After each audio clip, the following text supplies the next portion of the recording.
Damn you, Go Game Go.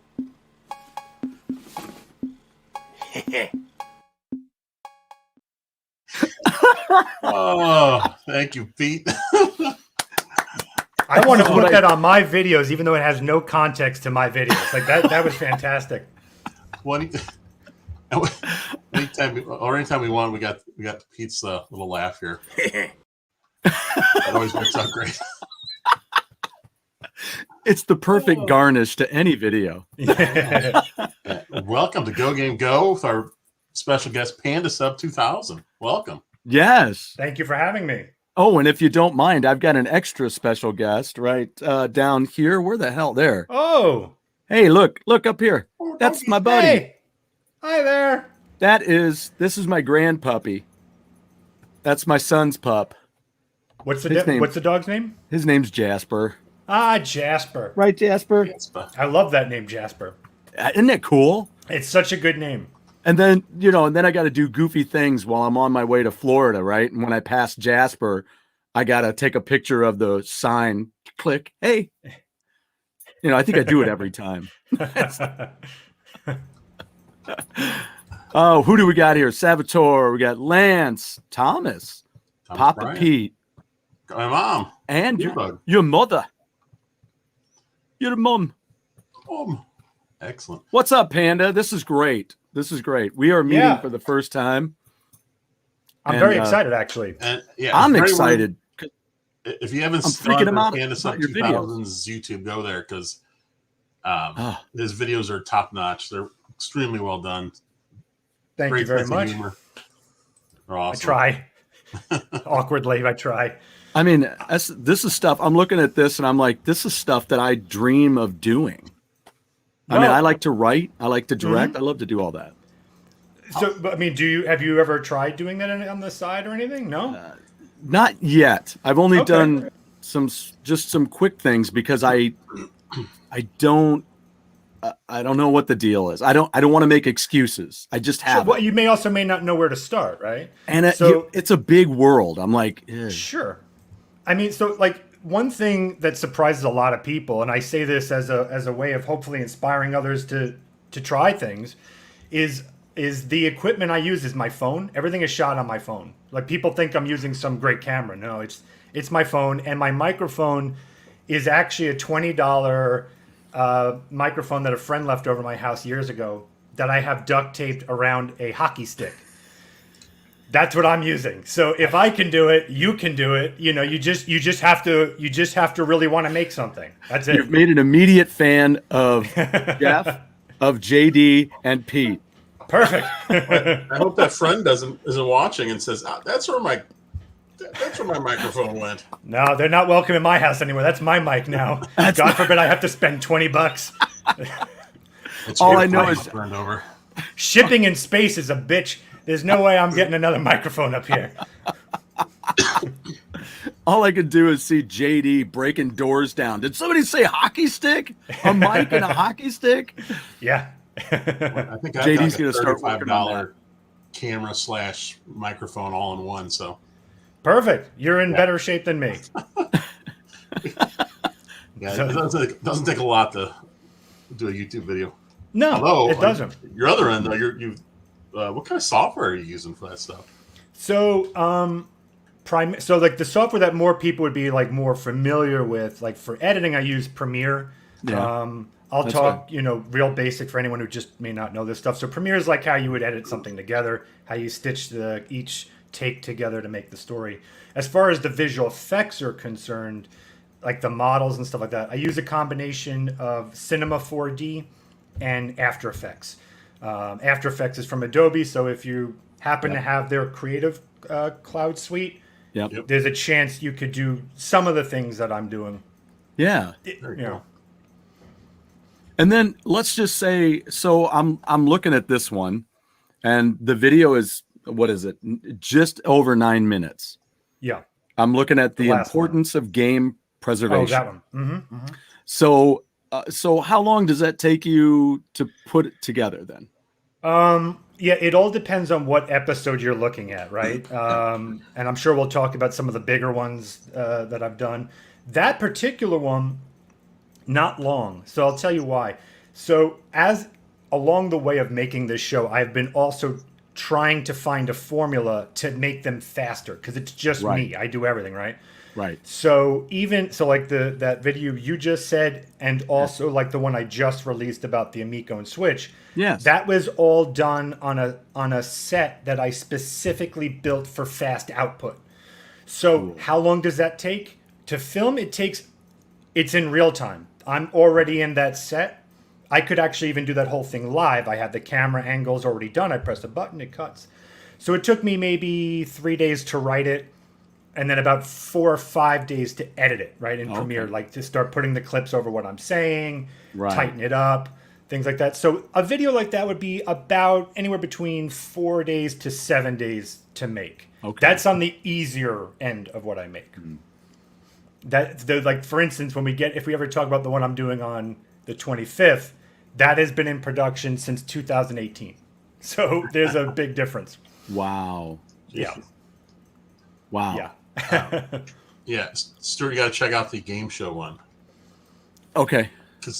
And I guess that's just a ability in YouTube where you can make a selection and different video. Yeah, it's all I did was you know how there's those end cards, the end cards on YouTube, and I'm certainly not the first to have invented this idea.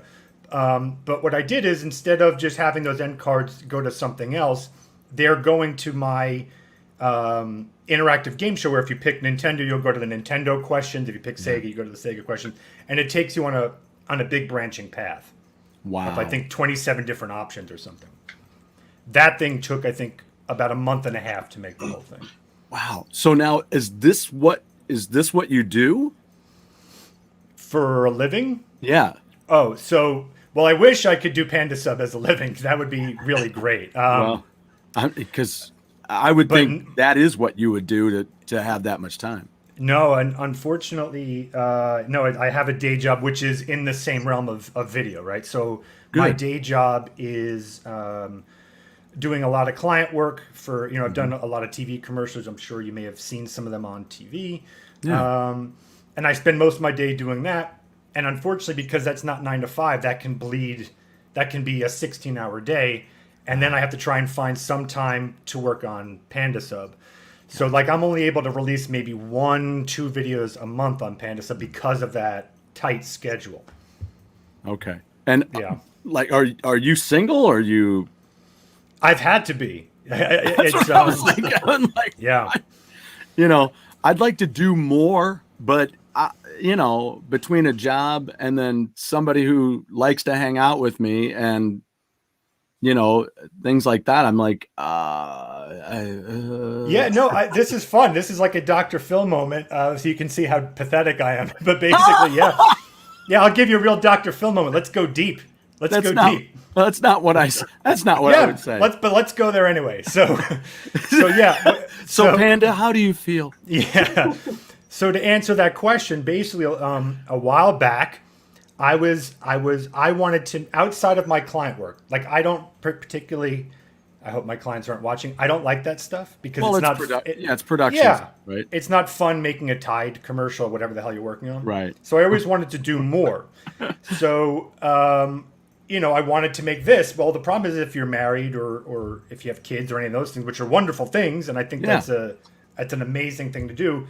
I knew that I wanted to pursue this really dumb thing that I'm doing now.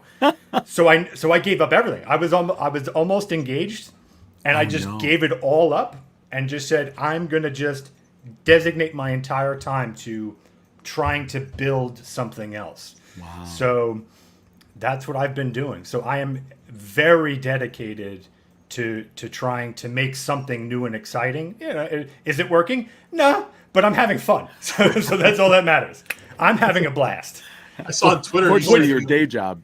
Yeah, would sex be more fun? Yeah. Sure. But I've got a Panda Sub, so winner. I've told the story many times of someone who said they loved lemon pie. So for their birthday, we got them a lemon pie, and they took a bite, and they said, "Oh, this is better than sex. And I said, you haven't been hitting much lately, have you? Yeah, right. And this was my boss. So I was like, did I just say that in my outdoor voice? But it's true. It's true. You can say something, there's nothing like it. Oh, there's nothing like that lemon pie. You may be right. Yeah. But better than sex? Yeah. Yeah, I wouldn't put it the same. Yeah. No. Yeah, no. Because there's nothing like that. No, there isn't. So I've heard. That's what I've heard. Those are still the rumors after you got out of your engagement. I've heard big things. Panda, That's what she said. You mentioned on Twitter that you like sleep about 2 hours a day and exercise about 2 hours a day. So yeah. So this is basically 2 hours of your day. So is this your sleep time or? No, it's funny. So I actually told it's one of my favorite stories to tell. We can kind of just riff, right? You wouldn't mind if I just tell a quick story? Please. That's the whole show. Just to put in perspective, like how little I sleep. So I think I had said this on the other podcast, but so I average about 2 hours a night, but typically I actually go 2 or 3 days without any sleep at all. And back in college, I was working on what I thought was this masterpiece. If you see the film, it is as college pretentious film as you can just envision what that looks like. It was that, right? The Fantastic Four. Yeah, right. No, it was like, we're sheep, man. We're just against the capitalism, man, kind of crap back then. Yeah. It's douche chilling. But anyway. But at the time, I'm making Citizen Kane in my head, right? So I was up 9 days straight. And by day 3 or 4, I was hallucinating. And I'd go on the trains and I'd see people's heads flip, almost like Jacob's Ladder. Yes. But the best part of the story is that, so anyway, on the 9th day of no sleep, I'm hallucinating like crazy. And I finally finished the film. And I guess in that rush of excitement, I said, instead of let's sleep, I said, let's write a novel. So I sat down, I was chain smoking, right? Like 2 packs at the same time. And I'm writing this novel. And I remember that this novel was even somehow more genius than the film I had just finished. It was going to be world peace. I was going to kumbaya across the land with this novel. Anyway, next thing I know, I wake up. I wake up in the morning, and next to me is what had to be 300 to 600 page novel printed out. Oh my God. So apparently, I printed this out. Now, keep in mind, I did not own a printer, so I don't remember any of this. I had to take a train to go to Kinko's to get the thing printed out, right? Then come back and then fall asleep next to it on the floor. But here's the best part. So I finally go, wow, okay, it's scary. I don't remember what I wrote. And wow, I wrote a lot, 300 pages. Wow, that's a lot. But I remember it being great. I can't wait to read what this brilliant thing is. And all it was just XB5626. It was just gibberish for 300 pages. It was The Matrix. It was that. It was like as close to The Shining. I was going to say, all work and no play makes Jack a dull boy. Except it's gibberish. It was ramblings of a madman. So, in theory, it was brilliant. And I always think about the poor Kinko's guy who's looking at this, who's printing it, going, what the hell is this? He reeks of smoke. He looks homeless. What the hell did he just hand me?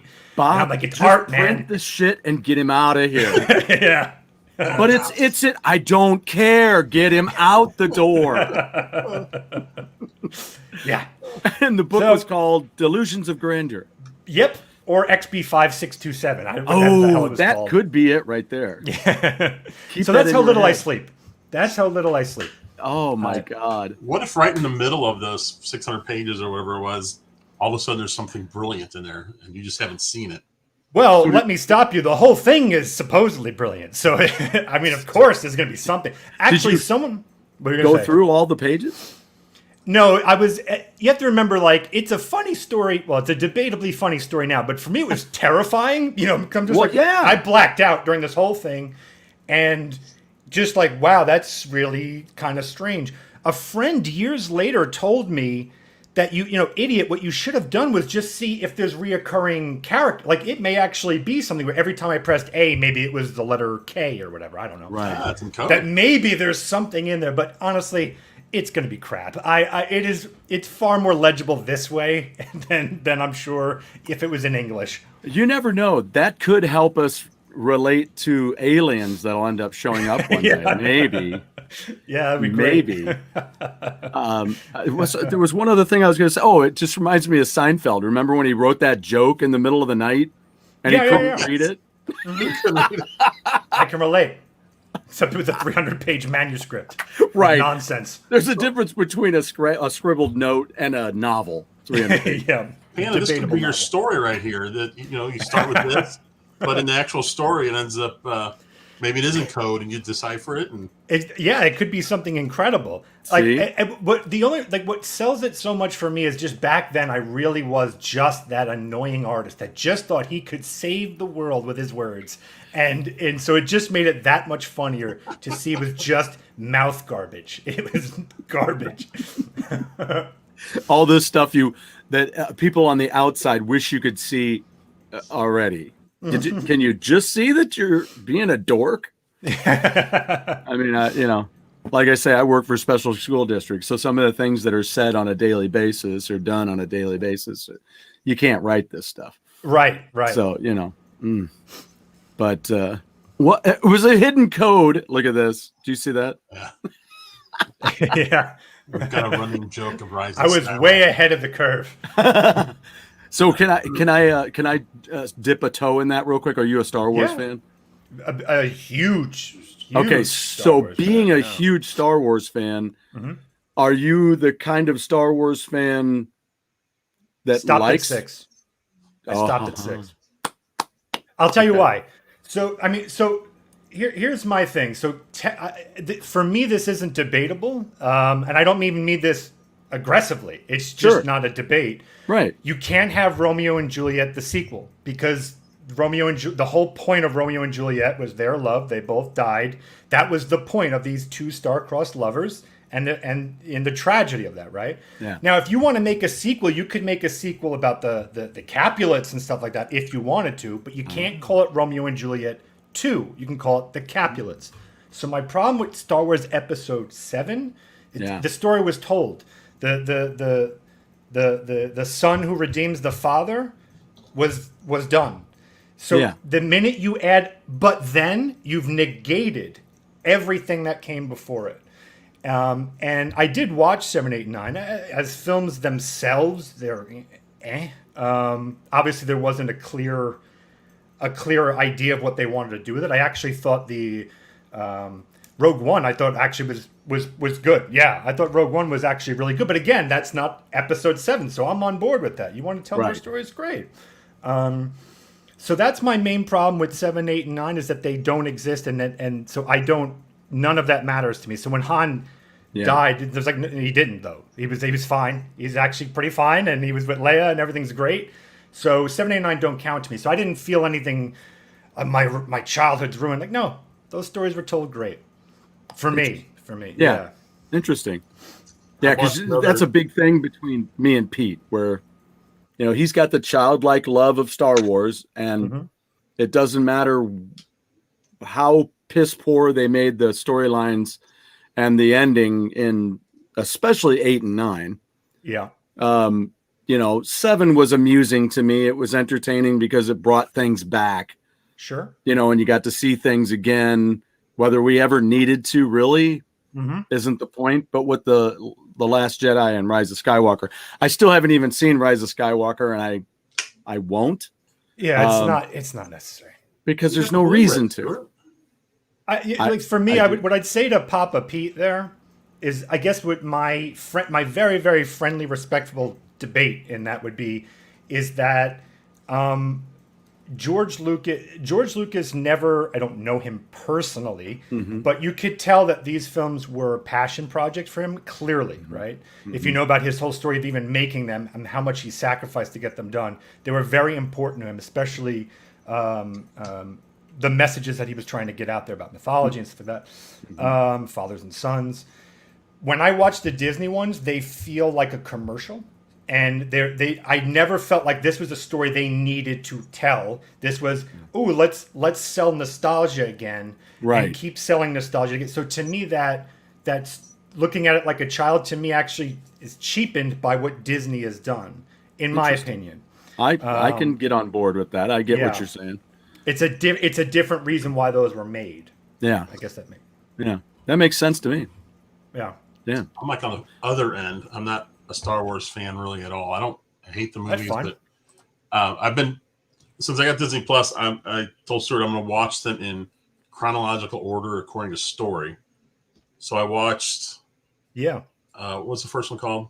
Phantom Menace, then Attack of the Clones, then Revenge of the Sith, and then this past weekend I watched Solo. Okay. Interesting. I know, right? Because it's going in order, the story, but it's all out of whack. Sure. How they came out. So is it Solo, then Rogue One? I think so. Yeah, right? well, Rogue One would be right before. Before 4. Yeah. Right. Oh, that's right. Right before A New Hope. Right. Yeah, because that's what I liked about that is it gave a good storyline to people. Right? Sure. It's not about the Kessel Run. I don't, to make a movie about Han Solo, and then make it about the Kessel Run just because we've heard about the Kessel Run. Checklist of things that they mentioned in the other let's films. See. There you go. Check. Yes, exactly. Yeah.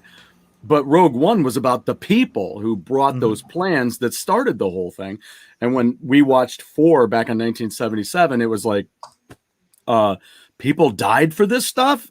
Who were those people? And now we know who those people were. Right. So it wasn't about, hey, made the Kessel Run. Yay. Cool. Yeah. So I'm actually someone, you'll be surprised that most diehard Star Wars fans it would be like sacrilegious to start on Phantom Menace first. I'm actually a prequel defender. And granted, they're garbage. But I defend it's just poorly written. The story to me is great. That's kind of how I see it. Story is great. Yeah. The execution not so great. I say the love story between Anakin and what's her name? I can't think of her name. Padme. Padme. What's he say? Isn't Panda something? Isn't that one of them? But those two really creeped me out. That love story. It's two wooden dolls. It's kind of like my love life. It's just two wooden dolls pretending there's something going on here. But really, it's just everyone just dying to get to the exit. At least it's not as awkward as kissing your sister. Don't knock it till you try it. I think I just threw up in my mouth a little bit. So I'm gonna go through all these stars because I saw the original when it came out in the theaters. Oh, you did? Okay. Yeah, and it was okay. I didn't understand all the craziness at the time of it. What kind of films do you typically gravitate towards? Porn. Well, my favorite sci-fi, and Stuart knows this, is my favorite sci-fi film is 2001: Space Odyssey. Okay, well that tells you everything, right? Because like Star Wars is not. If anyone who says it's a science fiction, it's not. It's set in a science fiction universe. It's a Western. But it's more of space. It's a Western fantasy. Is basically what it is. Yeah, pretty much. So that you may not gravitate towards them. Have you ever seen like Annihilation? Like I love that movie. No. Not many people did. Oh yeah, that's with Natalie Portman too. I haven't seen that. I can't. You'll probably hate it, but if you want real science fiction, that's a pretty good science fiction movie. You'll probably hate it. When did Natalie they put Portman's that out? hot, so. Oh yeah, she's gorgeous, and a much better actress now than she was ever directed in those Star Wars films. Natalie and Hayden, who played Anakin, they're actually really good actors. That was just a very bad script. How do you say I hate sand? Even if you got De Niro, it's pretty garbage. You know. Oh man, did De Niro try this? Did De Niro try this? Yeah. Who makes it sound right? And Leo was up for that. Leonardo DiCaprio was going to be Anakin for a short while, and I think he read the script and said, "No, thanks. I have a career to get to." So I need to keep going. Some of the lines in those movies are just brutal, especially Attack of the Clones. All of them. Oh my gosh, all of it. It's all bad. See, for me, like, so I get like when I say I'm a defender, they immediately try to beat me up for it, which is totally fine. Right. But I don't disagree with them. Like, I'm not fighting you on how bad that execution was. Right. What I love about the prequels that, Jeff, you may not be able to appreciate because you're actually watching them in sequential order, but for everyone else who had to wait this whole time and go through the motions of it all, yeah, everything you thought the prequels were going to be, it wasn't, which I already respect. And then the idea of telling the story of an innocent person who because he loves so much and wants to hold on to that so much succumbs to, in this case, the dark side, I thought was a really interesting take. If any one of us was going to write the prequels, we probably wouldn't have done that. You would have made him more like Hitler-esque. He was going to be this almost like a Damien Omen child. You know what I mean? You'd probably go that route. So the fact that he was an innocent kid who loved and wanted to protect so much, I thought, like, wow, that's a real interesting take, and I actually really like that. Yeah, I think execution the key bad. I think the key is to start that story when he is a kid, because, well, I think the key to the first sequel there was to have it when Anakin was a very small kid, because how many kids are evil? They're all pretty exactly kids. So that was.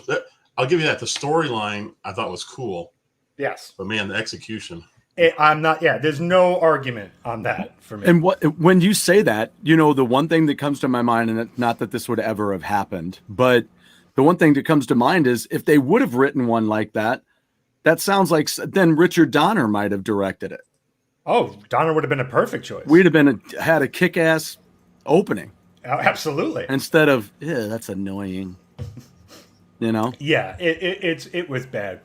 And a lot of people give Jar Jar crap, but I actually think that Jar Jar was actually going to go into really dark territory, believe it or not.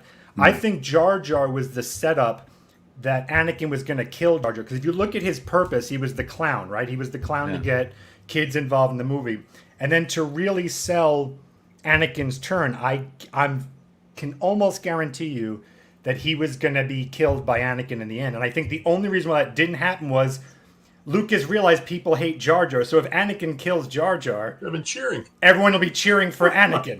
So I think it all just went awry. That's very good. That's very good. Interesting. That would be bad. People in theaters all over the country cheering. It's like in Pulp Fiction when we are a little pissed off when John Travolta's character gets killed on the toilet. Yeah. We're like, oh yeah. Hey, wait a minute. This is the killer. I'm funny upset. how in some movies or shows you're starting to root for the bad guy, like Walter White. Exactly. Yeah, Walter White's a perfect anti-hero. Perfect. Like he's like textbook perfect. Yeah. You can't get better than him. Wow. So we were talking about music, oddly enough, too. Now, did you grow? When did you start seeing movies, listening to music, this kind of stuff? What year? I was born 80, so 1980. Okay. So 80s baby. I grew up. We had briefly talked about this. So as someone who always loved the arts, and I try and dabble in all of it. Not to say I'm good at it. I just dabble in all of it, right? Yeah, Writing, me too. directing, artwork, you name it. So I think it's really important to not find a genre for yourself. I think you need to be open to everything, whatever the, not to sound like a pretentious ass, but whatever the energy of the piece that you're making. It's great to listen to music that kind of helps fuel that, right? Yep. So with that in mind, I had kind of just found everything appealing. I found something relevant in anything that I was doing. But I'd say primarily what I listen to is actually film scores, because it allows me to write without the distraction of words. Do you find yourself working out to any of that music? Oh, if I'm working out to it, as you can tell by my very impressive physique, I listen to Rammstein while eating donuts. That's my workout. Well, it worked for John Belushi. As Eddie Izzard would say. Yeah, no, if I Bein Berliner. if the gym would be, I'm good with lyrics if it's the gym. That's easy. It's just when I'm working, I'm writing something, then it's hard to talk over someone else, basically. Sure.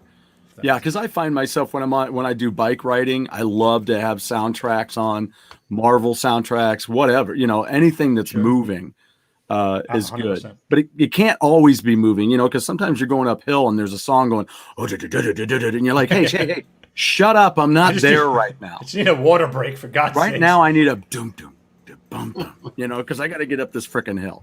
Right. Don't get me. Yeah. But because I'm kind of lately, I'm back into my power pop and new wave kind of stuff. Mm-hmm. And Jeff and I are big fans of that. And I purchased a couple of records. One of them I picked up yesterday. Hold on. Is a band called Yipes. Yipes. What are they like? It's a power pop band from Wisconsin. And they put that album out in '79. They had another one after it, and now it's they have it called Yipes Redo. They have a new one where I think it's just that album all remastered. Okay, but it's got a different cover on it. It doesn't have that cover or anything. But one of my buddies back in high school had that album, and yesterday I'm going through the $2 bin at a place called the Record Exchange here in town. That's inside of an old library. Like the building was done in the 60s. It's got kind of a Jetsons look about it. Oh, nice. And it's got stuff all over the place. And $2 bin, I find that Yipes album, and now I'm in love with it. I love it. Wow, $2. That's a nice deal. So you have like really nice places where you can get nice old stuff for cheap. Yes. Okay, yes. Yeah, I have nothing like that. I mean, within those bins, they've got a bunch of Sean Cassidy. They've got a bunch of David Cassidy. They got a bunch of Neil Diamond and bunches of other stuff. But if you go through them and you fish them, it's pretty good. Yeah, that's fantastic. Yeah, and what's great about that kind of stuff too is like when you have like a $2 bin, the equivalent of it's real nice and easy to find something that you would have never necessarily heard before. Yeah, it's a nice way to experiment for cheap. You're not blowing out the bank. Yeah, and this dude pointed me out to another album I told these guys about a band called Bad Boy from 1979 as well. Back to Back is the album, and it's kick ass. He pulled this thing out of the $2 bin. He goes, "Well, here, let me put this on for you. If you like power pop, man, you got to check this out." And I was like, "What?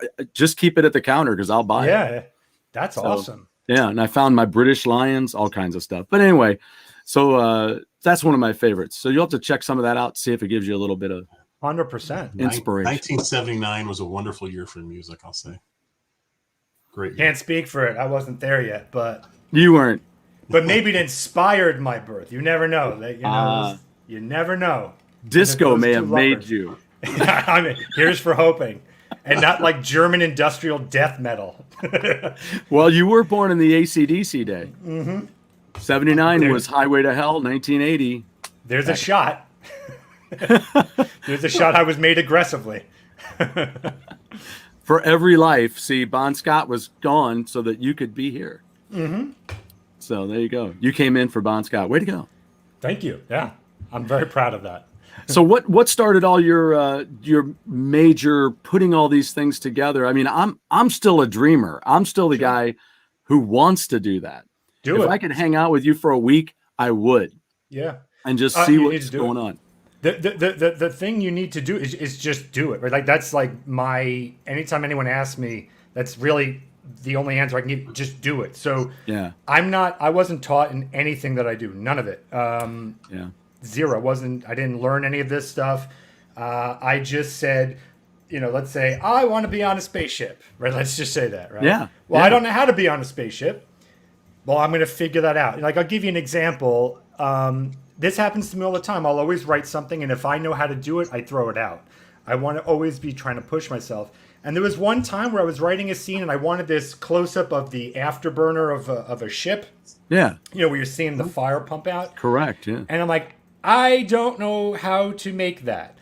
And then I just thought, like, oh, I'm just going to go to my stove. And I filmed the little pilot light going on. And then I just slapped that on the back of the old jet. Afterburners, right? So Sweet. If you don't give up and you just keep thinking and you don't let yourself stop, you'll find the way. You just have to want to do it and you'll find a way. Always. That's fantastic. Yeah. Not stopping is the key. Mm-hmm. Not no stopping. No matter what we do at first, it's going to stink. And you have to embrace. So my favorite thing in the world to do is failing, and I am very good at failing. Nailed it. But you have to love failing because that's how you become fearless in whatever you try. So I have no concern if it's going to look like garbage. I know it's going to look like garbage, but I know that I learned a lot of things along the way. Every mistake I made was like, okay, that's one thing I won't do, wrong next time. That's one less thing I have to worry about. So you just have to want it and just be fearless and fail. Just fail away, and you will get anything you want done. Like you just have to want it. Like that's pretty much it. It's that simple. Wow. Interesting. Lance wants to know, Panda, what was your first video game console? So technically it was the Atari 2600 and Coleco. And then, that was more like my brother's, but I grew up on that. I did also the Commodore 64. I was on all three of those things. I'd say my personal system that was bought for me was the NES, like most people. Mm-hmm. And I loved that system a lot. That was a great system. Did you do a lot of gameplay with other people, or did you do a lot of single player stuff? My brother and I would play together. My brother's a lot older than me, so it was short lived how long he would play with me. He had other things to do, like be with girlfriends and things like that. This would sadly continue as we even got older together. So yeah, it was mostly solo, and then my friends would come over. We'd play Contra, things like that together. So it was a healthy blend of solo and two player, I'd say. Yeah. Yeah. What were some of your favorite? What stuff did you get early on with NES that you remember that's burned into your brain? And have you revisited a lot of those since you've been doing your shows? Yeah, 100%. So Mike Tyson's Punch-Out is always my favorite game. I've never beaten it, but it's my favorite game. It's just one of those things where you can kind of turn your brain off. It's mostly reflective moves. Yes. Yeah. So that's actually helpful for me because all I do all day is think. I'm in my head 24/7. So to not have to think is relaxing. Same as Guitar Hero. It's just reflex. Okay, blue, red, orange. But I'd say the game that really I fell in love with the atmosphere is Metroid. I love that idea of space exploration and the idea you could go anywhere you wanted to. I remember as a kid saying wow, this feels like it's a jump from everything that we've been playing before. That was this very linear fashioned thing, So Metroid really stood out. How about you guys? Did you, speaking of Metroid, have you played Metroid Dread that just came out? I'm playing it right now in spurts. I get very short amount of time to do it.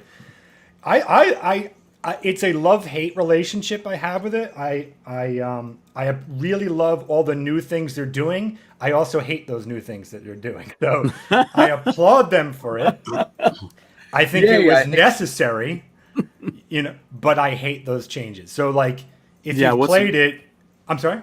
What's an example? Yeah, so are you pretty familiar with the Metroid series yourself? Somewhat. Okay. So it's Metroid. If people don't know necessarily, it's a space exploration game. You go around, you get items, you build your armor up, and then you fight the bad guy. Right? This is that, except there's always this thing hunting you down. It's almost like if you guys have played Resident Evil, there's always a Mr. X element following you, and I don't got time for that. So you're almost always in some kind of bossy kind of battle along the way. Okay. And for me, that's very annoying, but I think it's I thought it was a great move for Nintendo to make. So I applaud them. I just really don't like it. Yeah, I'm playing it like you have. I'm playing it in spurts here and there, not a lot of time, but yeah, so far I really like it. And yeah, are you? How are you dealing with that constant tension? Is that enjoyable for you? yeah, it is. It's kind of fun. Okay. Or is it like that kid in line waiting for Santa on Christmas Story? I like Wizard of Oz. Don't talk to me. I'm busy. I've only played Metroid. I played the original for a little bit. I played Super Metroid for a little bit. Okay. So this is basically my first time through, really. Okay. So I don't have much to compare to like that you may have. No, I think to be honest, I think most people are going to love it. Like that's what I mean. If I reviewed it, I would be putting all of my problems with it aside. I think I would review it the way the average person would do it. I think it's a great. I think it's a great game. It's just not for me. That makes sense. Yeah. Yeah. For me, I think a lot of the games that I remember early on, especially with the Nintendo, is we've spoken about them before on the show. The Konami games like Bayou Billy, Double Dribble, Blades of Steel. Oh, such a good game, Blades of Steel. Right? Jeff and I played the hell out of that. What's wrong with NES Ice Hockey? Well, there's nothing. Blades It's just I was talking Konami games. Yeah, that's what I was talking. But you could fight in Blades of Steel, and that was like a big to do. Yeah, that was so cool. Yeah. Oh, I love that. Yeah, and Jackal was another one by Konami that I played. But then I also, love the Contra games a lot. I remember early on we would go when our kids were young, we'd go up north to Wisconsin and spend some time with my in-laws. They would rent a cabin, and I'd take my game system up there, and we'd shoot a few games. Not many, because we're supposed to be hanging with family. Yeah. But my former brother-in-law he came up one time, and I'm like, dude, I got this game we can play together. It was Super C, I think is what it was. Yeah. So we were playing along, and we were losing. And as soon as he left, I go, well, there's no way I could beat this by myself. As soon as he left, I beat the game. Really? He was holding you back. Yeah, he was holding me back. Did you let him? Nice. Wow. Yeah, and his next birthday card. And you didn't. I think on Super C, I think you get 10 lives with the code. If I recall, you didn't use. Did you use the code to beat it? No. Wow, you beat. Wow. Yeah. Nice. Yeah. It was. Congratulations. And that's why I was excited that they put the whole thing out on the Switch. Mm-hmm. They put out the series. I was like, this is great. Oh, yeah. But it's like I say though, Panda. I've told Jeff this. I'm like, I pop into these old games. I got no skills. Yeah. It's all going away. Yeah, we're so used to being able to go anywhere and get out of the way and do lots of different things. When all you've got is up, down, forward, backward, you're like, Ice Hockey came back out on the Nintendo Online system service. I couldn't beat the computer at all, and I used to be able to beat it all the time. I had even a skinny guy had a certain move where to kind of go up, down, when you shoot in the opposite direction. I'd scroll every time. I can't pull it off to save my life anymore. I don't know what happened. Well, there's so many things against you, especially in that era. So for instance, a lot of the games were when Blockbuster Video and rental houses came in, companies knew that people were going to start renting their games, so they would make it extraordinarily difficult so that you would have to buy the game, that you didn't just beat it in a day. They wanted you to go and buy it. So the games nowadays don't do that. It's much more fair, balanced. You could argue, maybe some cases it's too easy, but back then you were wrestling against a corporate machine that didn't want you to win. And on top of that, because your AI didn't exist back then, most of the games, especially the side scrollers, was basically memory based. The enemies were basically, this is going to shoot here at this moment, and you've got to be here and then jump here and then do this that exact second. So it was much less about skill, more about memory, which I think that those two reasons why those games are all really hard, especially for people who've never played them. I think they just go, fuck this. And I'll tell you what, man, I fell into that trap just recently playing Splatterhouse. I'm like going through there. I'm like dead again. Okay, wait. I got to remember if I can't make all the funky moves, that means everything is mechanized and everything's going to happen at a certain time. So I got to get the. That's what it is. On TurboGrafx? Were you playing on TurboGrafx? No, I think I was playing it on one of the collections that came out on the Switch. On the Switch. Yeah. Yeah. Splatterhouse was great. Back then, for me, I was just a kid back then, and it was crazy to see that much gore, and it was really terrifying to us. Granted, I was a little bit of a pussy, but not like the man you see before you today. That's all alpha. But back then, believe it or not, I was a scared little kid. Oh, I was too. I mean, I had two older brothers. I mean, Dark Shadows would come on and I'd hide behind the frickin' chair. and I watch it now going, wow, what a weird, not scary at all show. Well, let me so if that is slightly embarrassing for you, let me give you the most embarrassing thing is. Oh, so, really? It's like a pussy off. I guarantee you I win. So you better not bet. People in the chat, don't bet against me. So in wrestling, when they talk to the camera and they're like, brother, I'm going to come get... I thought they were talking about me, always. So I always thought that Hulk Hogan was going to come and find me. And I'd always call my mom and go, what does Hulk Hogan have against me? So stupid. That's classic, dude. What I should have picked up on, for instance, is my name is not Jake the Snake Roberts. So already I should have known. Nope, I wasn't the brightest bulb. So Mommy, he hates me and he's calling me Jake the Snake. Why? Did you tell him to call me that?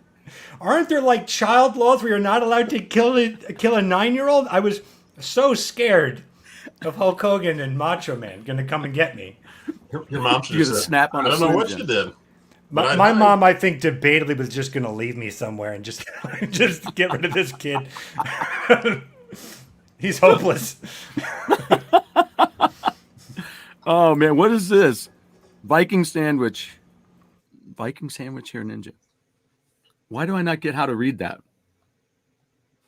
I don't know. Viking sandwich here. Viking sandwich near. Viking sandwich here, Ninja. I don't know.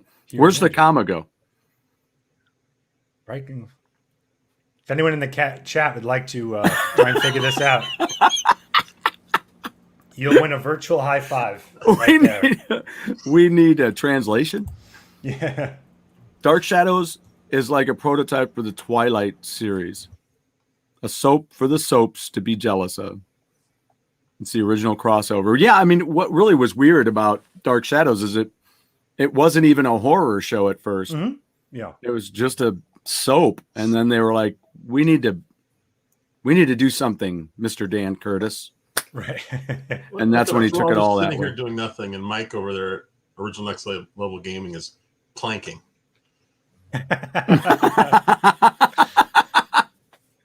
Should we have a show, Jeff, one time when we're just working out the whole show? I think just planked with a microphone next to you. On. Better. Hey, let's work on that. We'll work on it with you, Panda, so that we just look like we're planking the whole time. Oh, that's much better. Yeah, we could just sit on our fat asses. They planked the whole show. Yeah.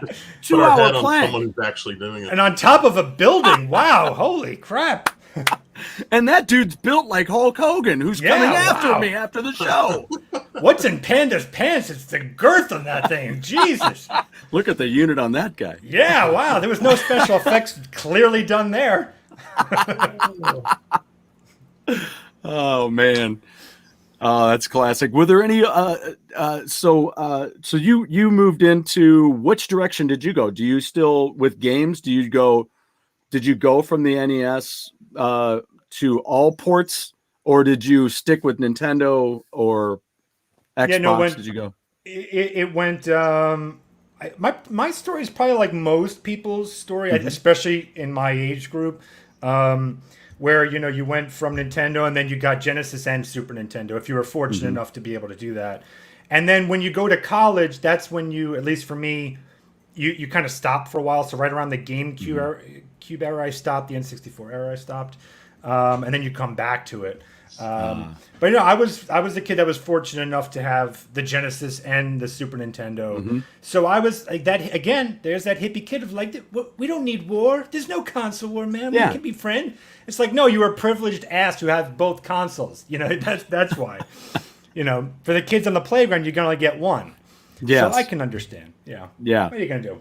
Yeah, I was writing about video games at that time, so I had a lot of systems that were sent. Wow. I had the Genesis, I had the Nintendo, I had the TurboGrafx sent. They sent that. And you got to keep them, or do you have to send them back? No, they let me keep them. Yeah. Wow. Yeah. So And did you ever find any bias in that? Did you ever feel like you needed to?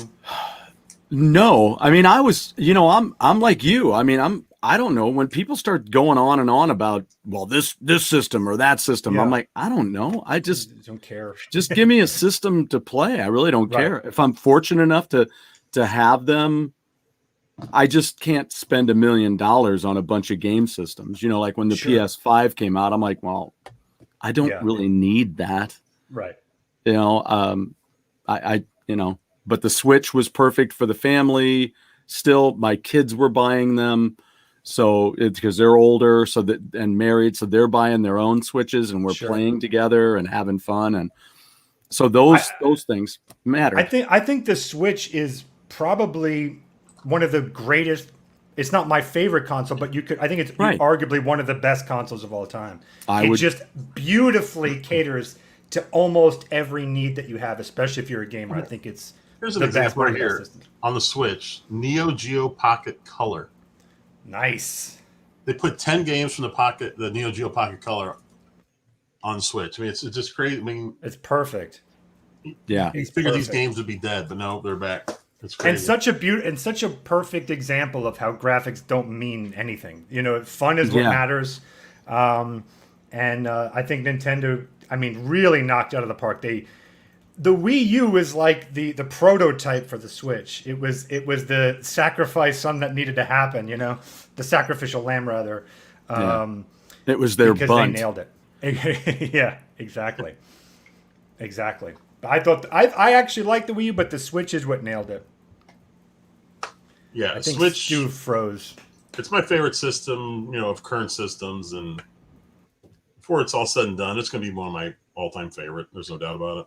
It's hard not to like it. It's so very, much very stuff. hard not to like it. Yeah. It has a lot of everything, pretty much. Yep. It does. And it caters, I think, to what people are constantly talking about these days, where anybody's upset about, you've got everything from the Zelda game, which is beautiful, to retro games that are very simple. And, so everybody is catered to, instead of, oh, it's just a bunch of retro games. Oh, right. Oh, Stu's gone. Stuart's gone. Hey, Rab's here. Oh, hey, Rab. So someone, Salvatore mentioned, Panda, that he just bought an 8-pack of games for a system that's not out yet, the Amico. Yep. Did you get any games for that? I haven't. So, as far as the Amico is concerned, I don't have it on pre-order either. I'm extremely interested in it, as I've clearly stated. I really find it to be a fascinating system that I think is really going to cater to a market that. Hey, how you doing? I feel. Do I have a black eye or anything? It kicked me right out. So, anyway, I think it's going to be a great system if it can get out there. That said, like any new, I wanted the PS5, but I didn't pre-order that. I don't pre-order until I can actually try something. Right. So I have all the faith in the Amico, but I want to try. I want to give it a shot before I commit. As we usually ask, what's something that you're looking forward to checking out when you get it? In what area? Amico, or what are we talking about? The Amico, yeah. For me, it's actually Night Stalker is actually something I'm really interested in, because. So for me, I didn't grow up with the Intellivision, so I don't have any real nostalgia for it. Yeah. So when I came into this, I actually knew Night Stalker through the remake than I did the original. And Gotcha. I loved the art style on that. I loved the hexagon moving walls. Yeah. I loved everything about it. And I went like, oh, if you have a killer soundtrack on that seems like a fun game that you can kind of mindlessly play with your friends. Yeah. It seems like a really good, fun game loop. Yeah. So that That's would be cool. for me, I think. How about you guys? Yeah, I just have to say I love how you describe those things and how your ideas behind them, because that's something that I didn't even, certain things I didn't think about, but it does look like a great game.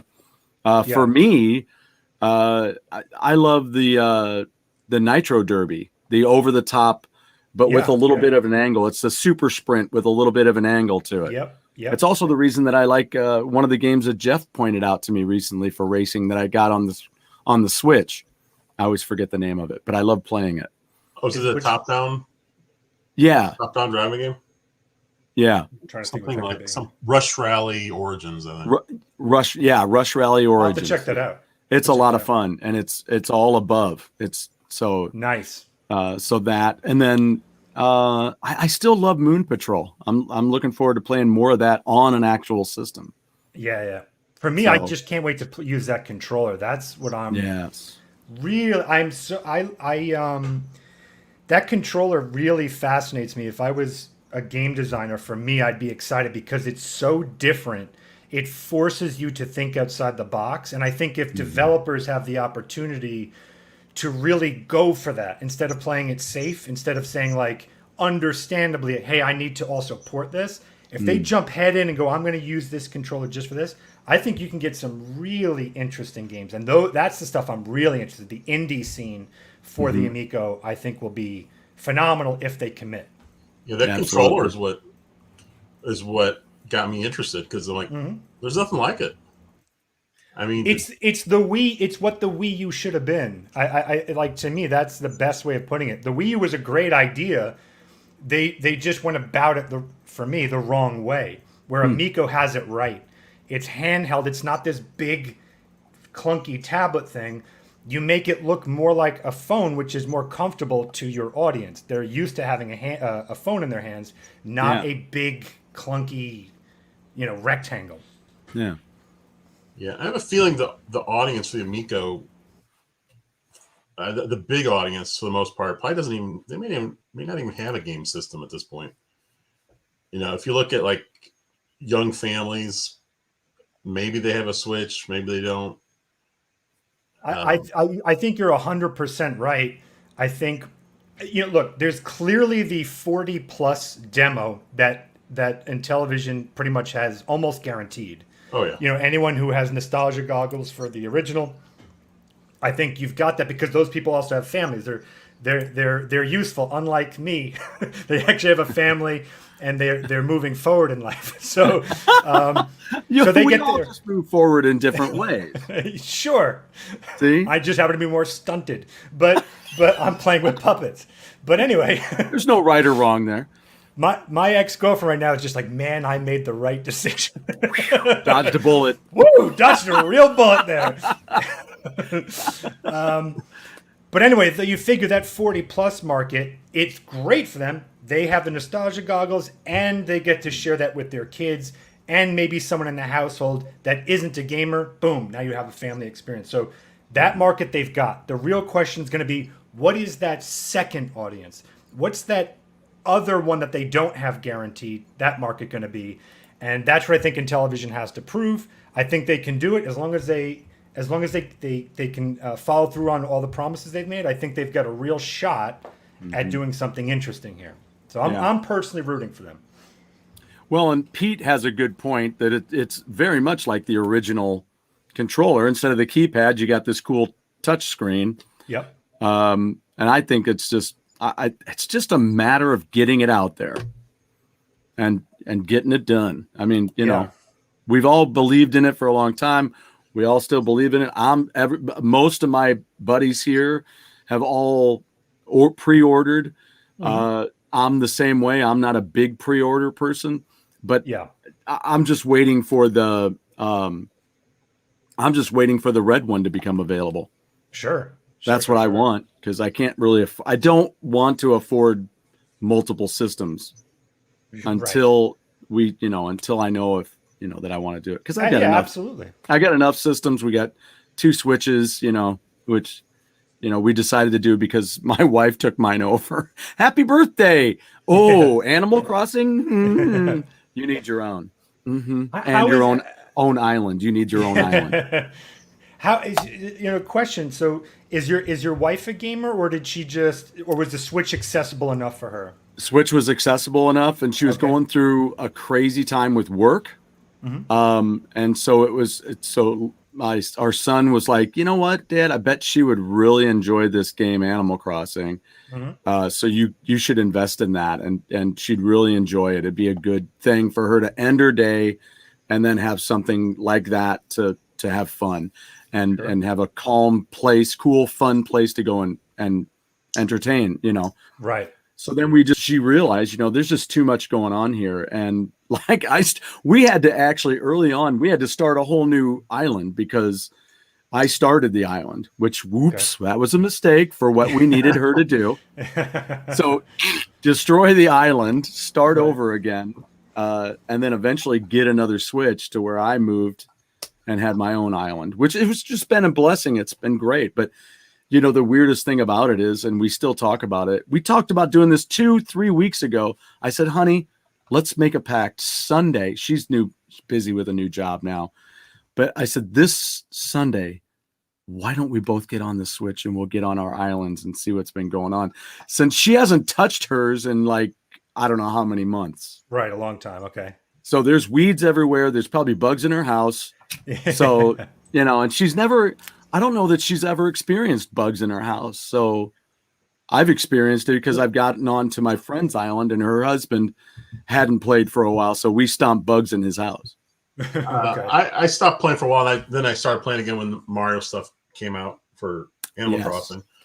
And the weeds and the bugs aren't nearly as bad as it was on the DS. That was Oh, is that right? Or on the GameCube. I mean, it would take forever to kill all the bugs and weeds, pull all the weeds.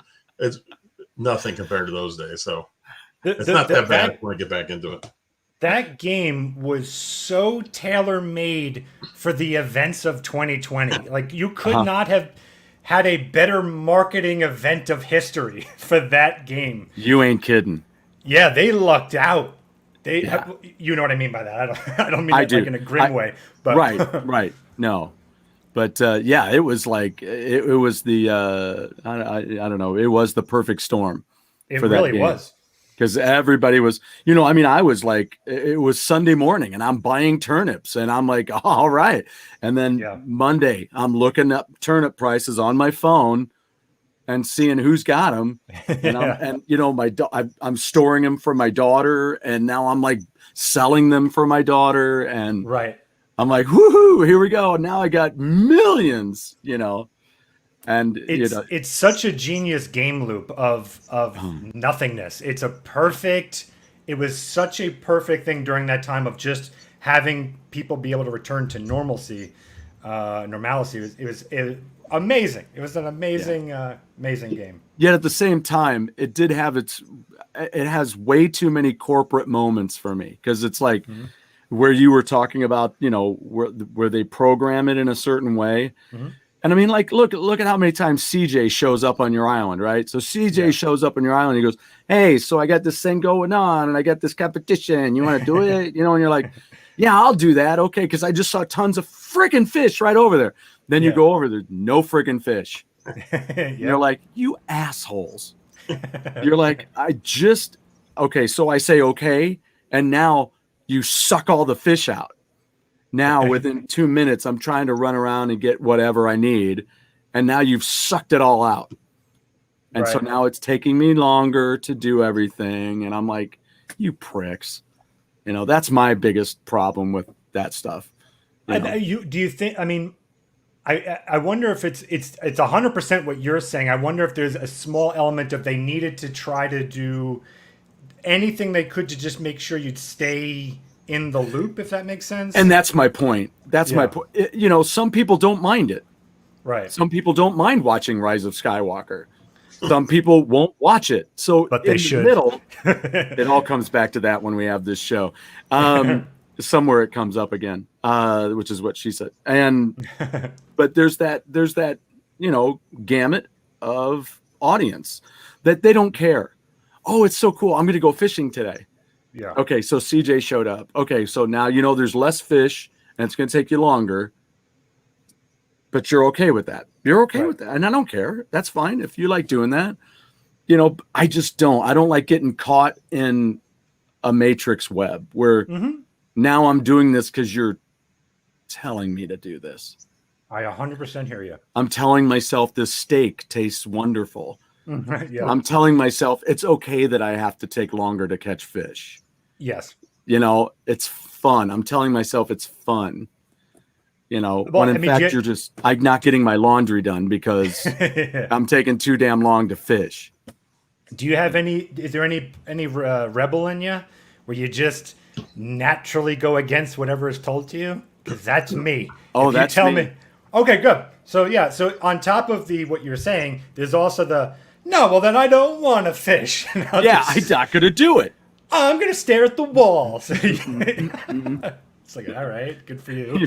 You know what? I'm going to tell you I'm going to do it, and then I'm not going to do it. Yeah, I'm such a rebel. I'm going to rebel against myself. Oh, this is perfect. Jeff, I think Jeff remembers.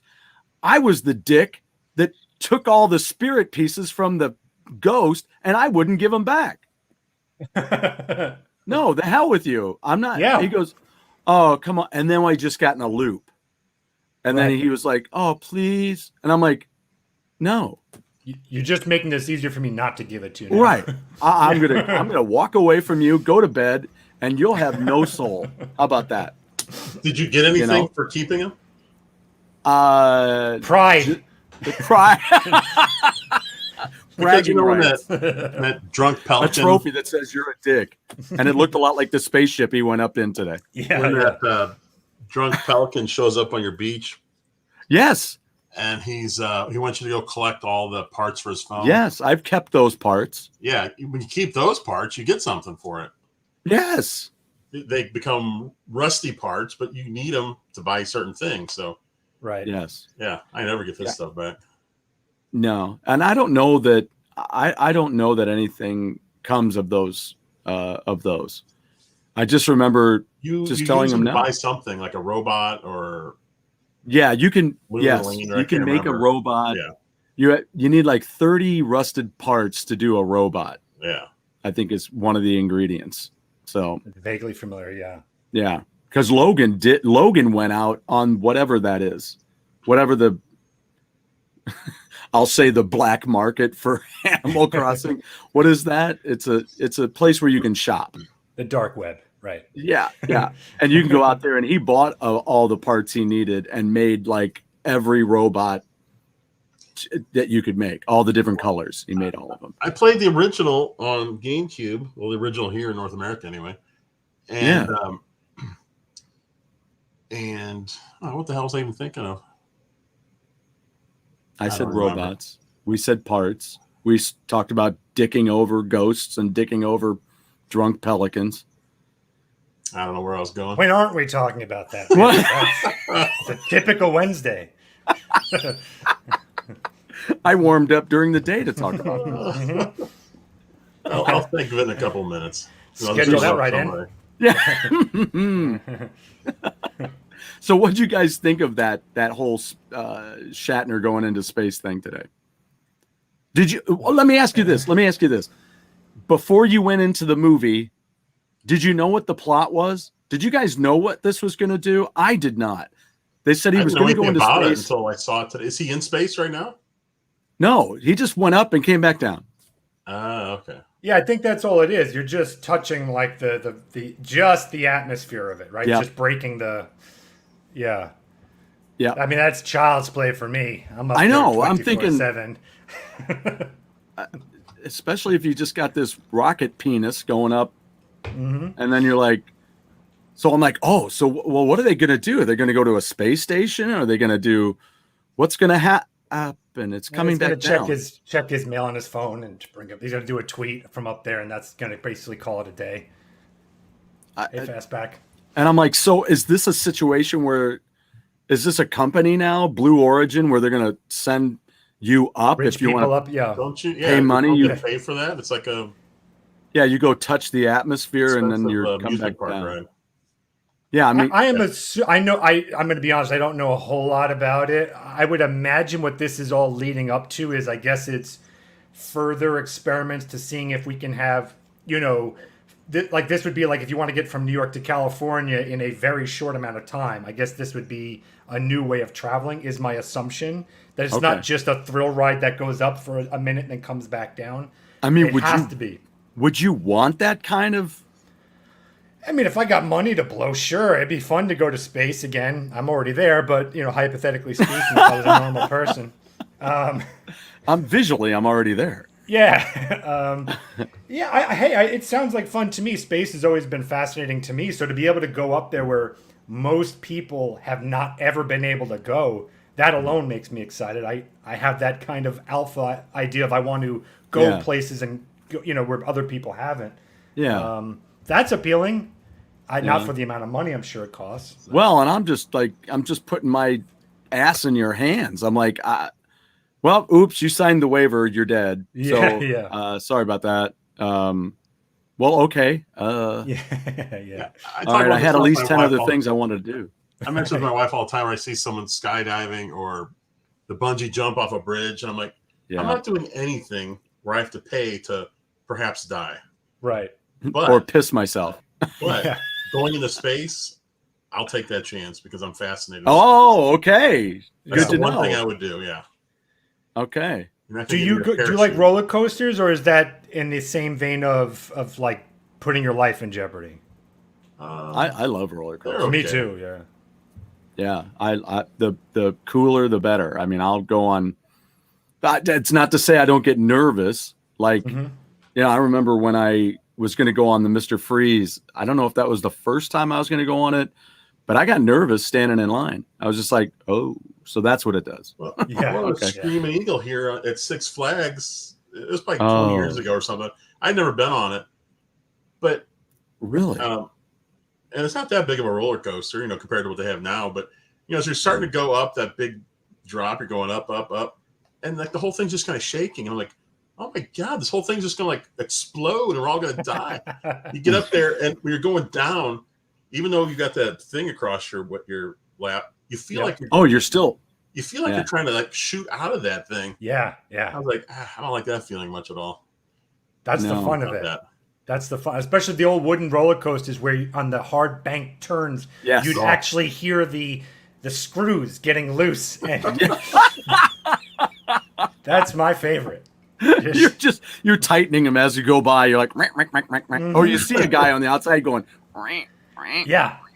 And for whatever reason, for whatever my luck is, a lot of those wooden roller coasters, I'm sitting next to a very obese man, so that every time you make those large turns, like you get crushed. And so I always go, oh my God, if I die, I'm going to die with this very large man on top of me, probably with my pants off from the thrust. This is going to be the best way to die. Like, if I could pick my death, that's how I would want it. He's big enough. He might wedge you in there so you can't even get out. You might just be in a fold. Yeah. He just wears you out. Yeah, exactly. Well, that's like when you here we've got The Boss is one of the big ones. Now it was cool in the beginning, but it was not long before it just became what I call like a boxing match. Because I mean the turns, you're like boosh, boosh, boosh. Yep. It's just like I felt like I was in a Rocky movie. It's like bam, bam, oh. Because there was a roller coaster here that had the loop-de-loops, and it was the same thing. They would hit the turn so hard, your head was being bounced back and forth. I came off, my head hurt, my neck hurt. I was like, well, that wasn't fun at all. I mean, I'm just was that the now. Ninja? Yeah, was that the Ninja? Yeah. Oh. Logan, he went off on us big time when we took him on that. He's like, why did you take me on that? I'm just like, whoa. What's the problem?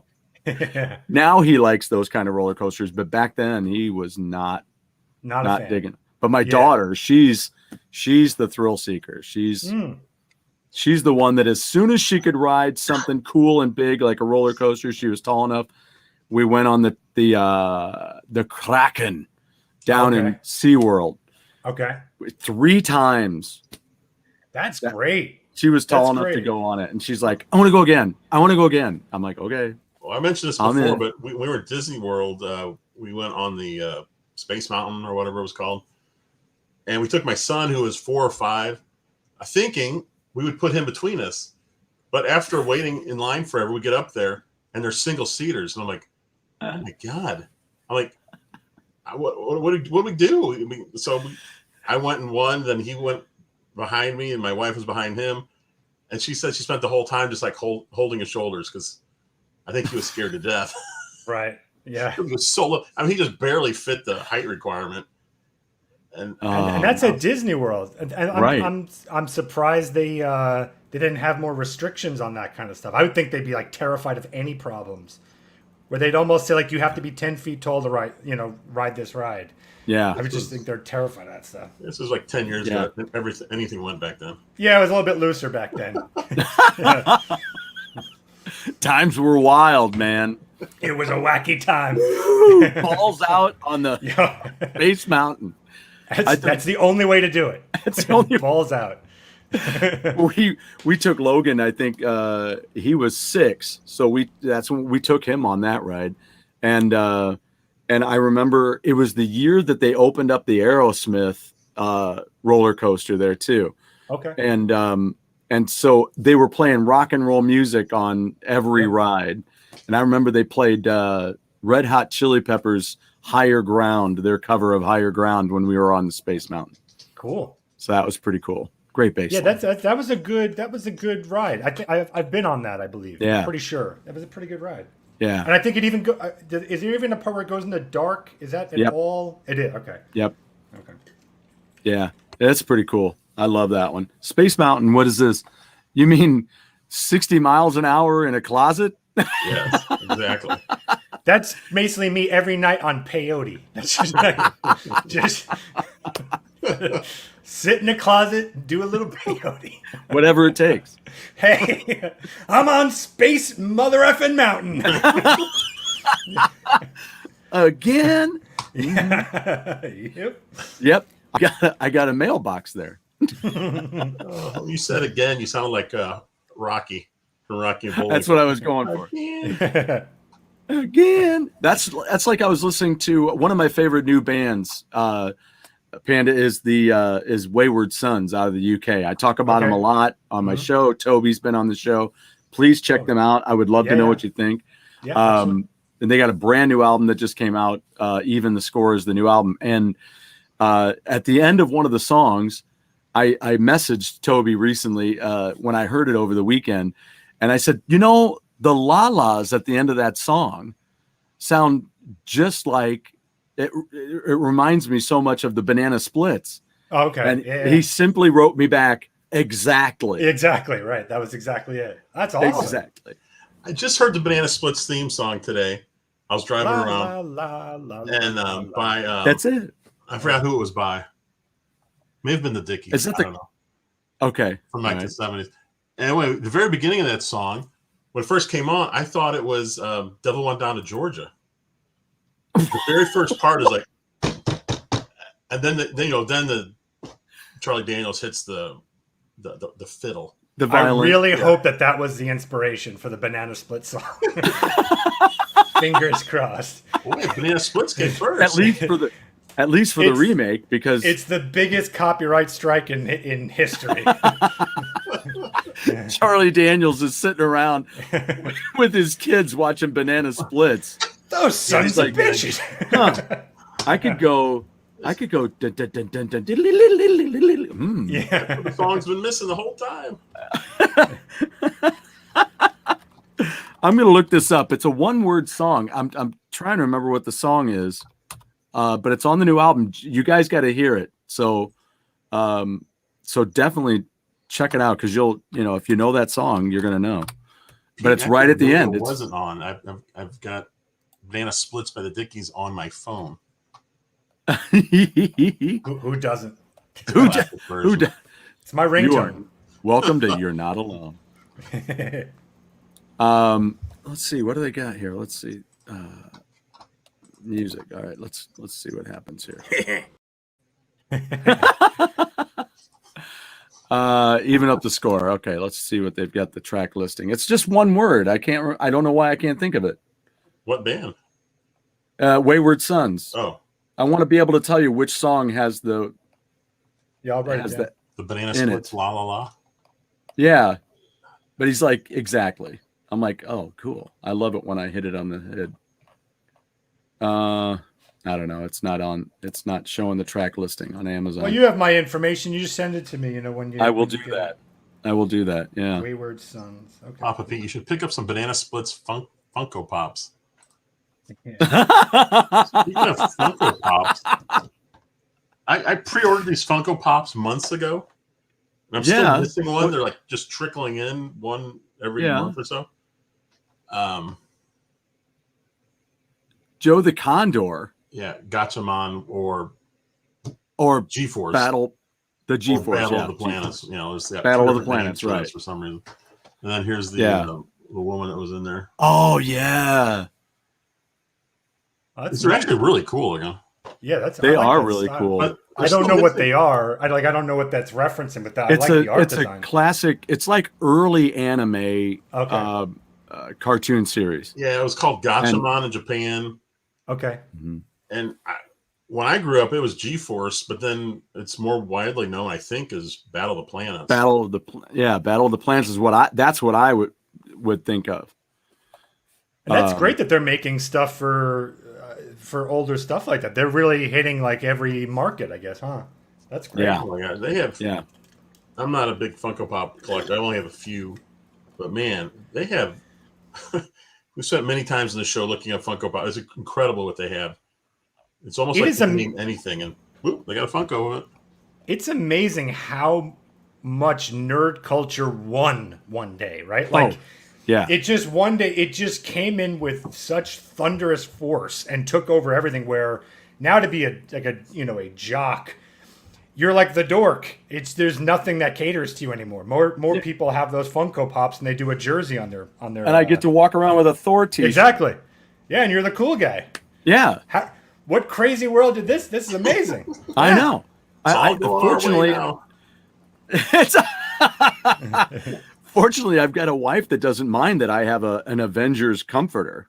Or that you go out as Thor during the day. Exactly. Carrying a hammer.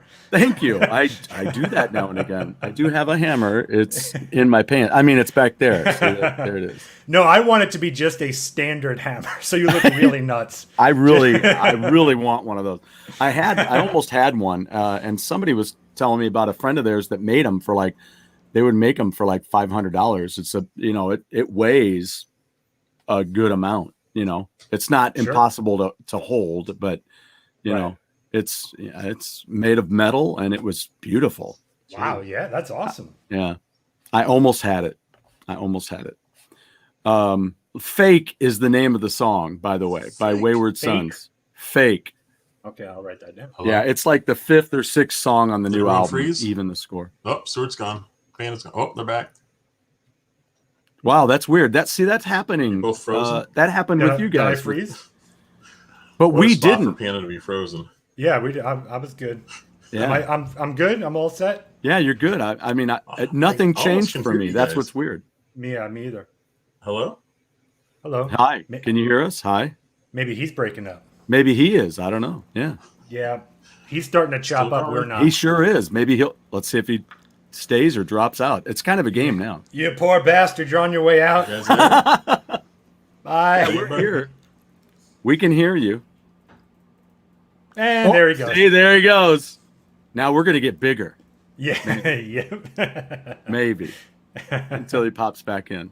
Yeah, see, that's what happened earlier is we all three went black on my end. Okay. And then I dropped out. But Wayward Sons is really, really cool stuff. Oh, look at this. He has an Avengers comforter and Rise of Skywalker underwear.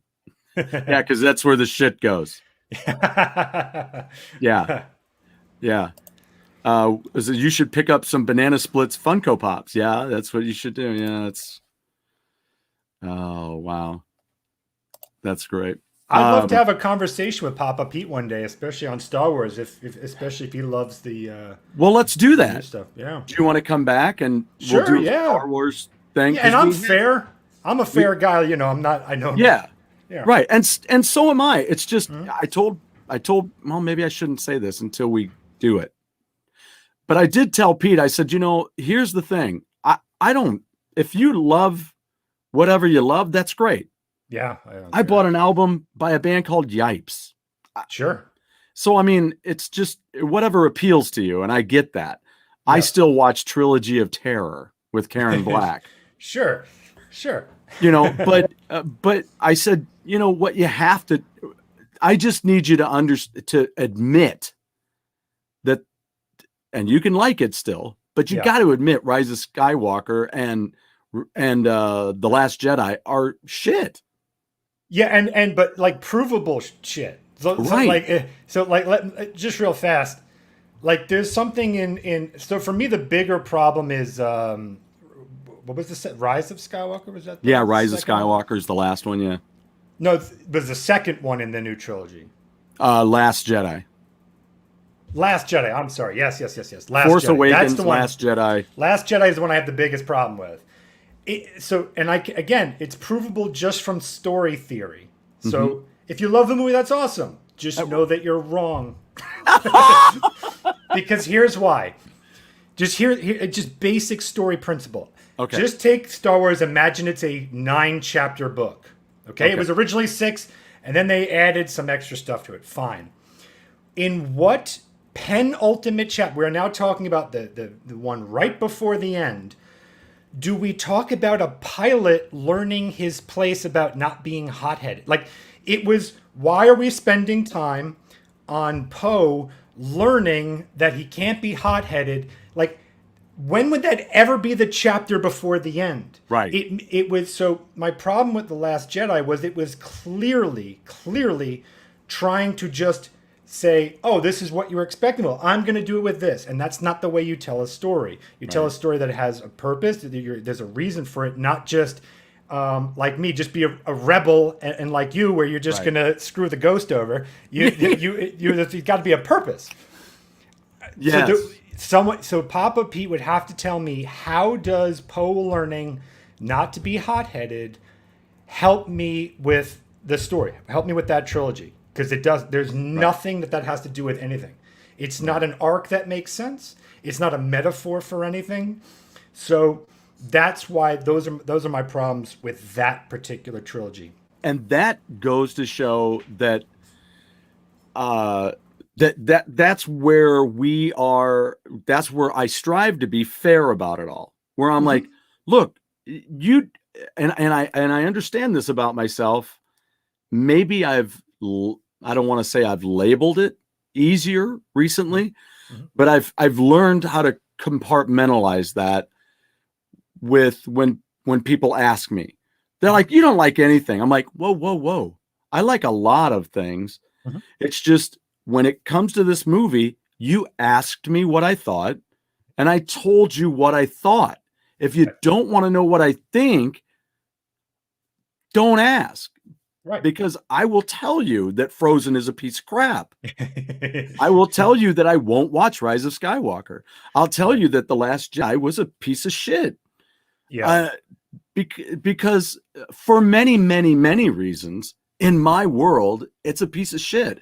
All the way down to, oh, the fanboys are crying. Boo-hoo. You let your writers and people who are affiliated with the film go out on social media and go, oh, you fanboys, boo boo, boo hoo. Yeah. And I'm like, hey, you bent over my childhood memory, something that means a lot to me. You bent it over and did it right there with, and now you're going, oh, boo hoo hoo. That's too bad. Well, so what are you telling me? You got a bunch of push and a bunch of clout, so now you can just take anything and just make a piece of shit out of it, and I'm supposed to like it and be okay with it? Yeah. And if I'm not, you're going to go on social media with all of your clout and power and go, oh, boo-boo, sorry.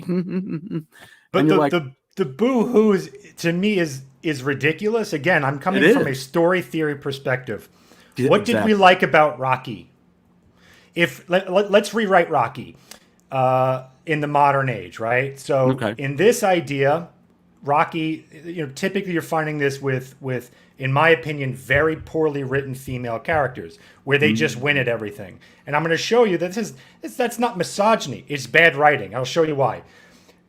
Rocky, we like Rocky because he was the underdog. It was David versus Goliath.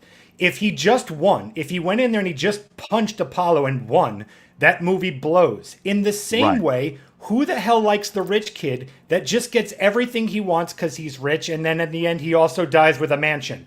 It's a boring story. We're more interested in the kid who grew up in the alley, who worked his butt off, who made sacrifices, and then the last scene is he earns that house. He earns that thing. So the problem with the new Star Wars was, like much of the art nowadays, the agenda, is that it's actually doing a disservice to women. It's doing a disservice to these characters because you're writing them as props. You're not giving them character. We love Luke because he wasn't perfect. There was nothing perfect. He was a whining little brat who became this great stoic figure. So to have Rey just win all the time, there's nothing to follow. Well, then she's clearly going to win. There's no stakes. She's just going to win. Right. And then what did you think of the Leia character? What would you say about the difference in the Leia character that we grew up watching in 4, 5, and 6? Well, see, I think you and I probably watched it.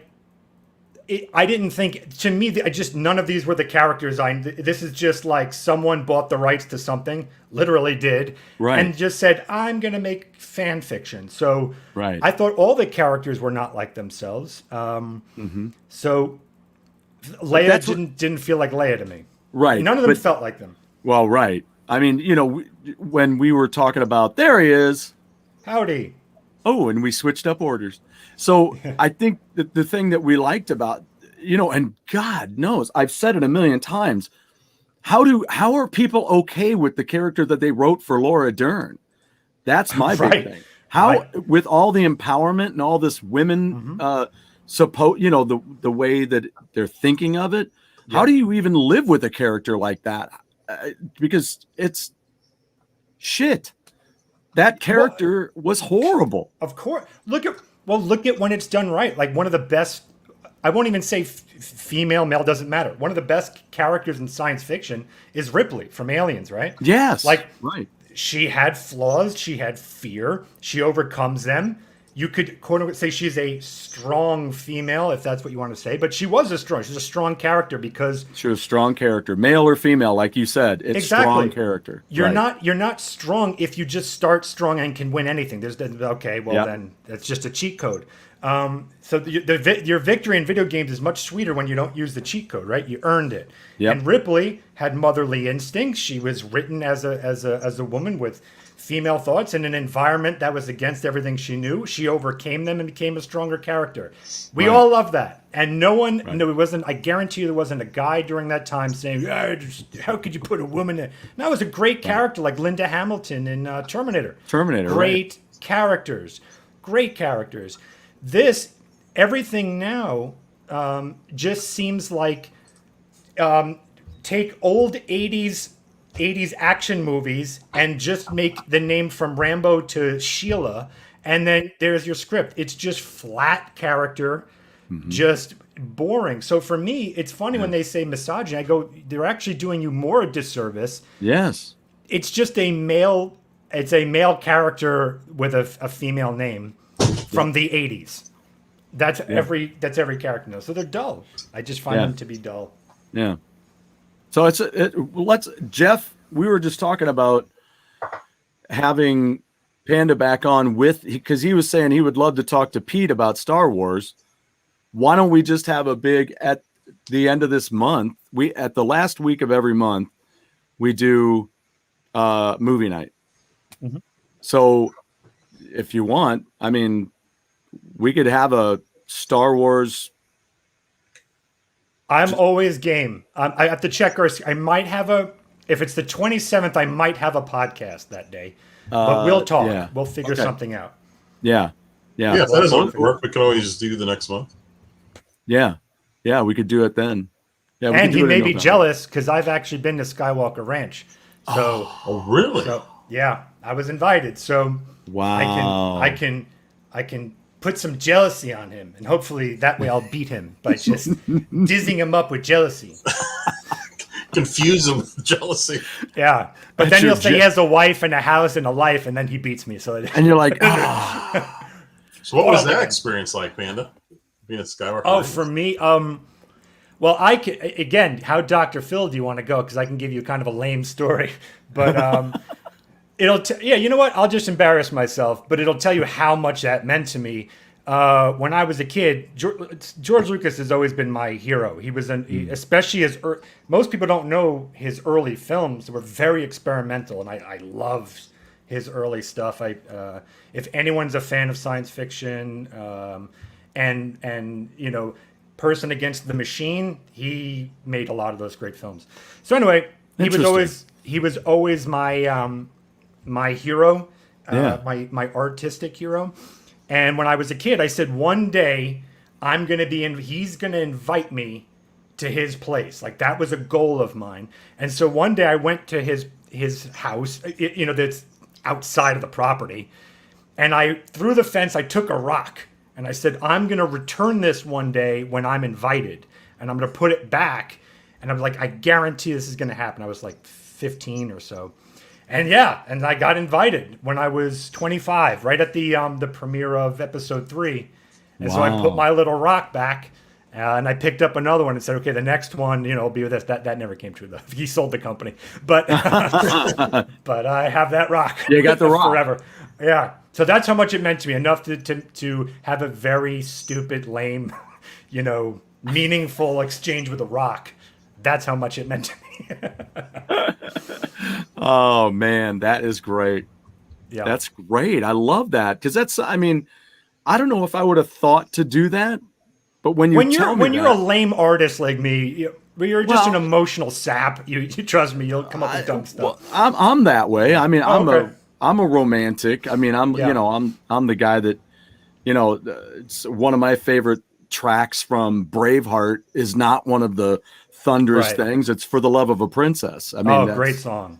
You know, and I love the Mark Knopfler stuff that he did for Princess Bride, and you know, there's so much cool stuff. But yeah, no, I'm very passionate, romantic dude. You know, even when I'm a dick, you know, I just well, he said that with such passion and very romantic about that.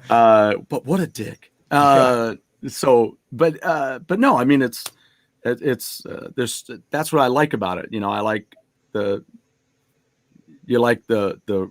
passion of it all. And that's what I've always said too, going back to the female thing, you know, especially with, female artists in music. That's, since I'm so into music, I deal with that stuff too, where it upsets me. And, you know, when I got to watch interviews about with the Runaways or with Heart, and you have to deal with all that crap that they said they had to deal with. You're like, why the hell would anybody give you crap? Right. You know? Right. And I wish I could have been there to slap every face that did that, you know, because women are more passionate than we are. Mm-hmm. And of course they're going to come up with great music and be strong about it and write great stuff that we're all going to love. Barracuda kicks the shit. Such a good song. Or stands tall with any other song ever written, any other good hard rocking song. And it was the theme song to Wrestling at the Chase here in St. Louis. Our boom. See, so there you go. Typically, in my opinion, the women will always be the better artists. They're, you know, by default, you know, not everyone, but they're usually more in tune with their emotions and things like that. And that's like the core of art, where I think a guy has to peel back a lot of layers to find that. I think that's why when we do find it, I think we can go pretty deep. But for the average guy, it's hard to get there. Right. So our process is different, which then delivers something pretty spectacular. Right. But for the women, they get there maybe a little easier or a little differently. Yeah. You know? Mm-hmm. So that's a good point. Good point. Yeah. Good point. Yeah. Everything's good points. This is great.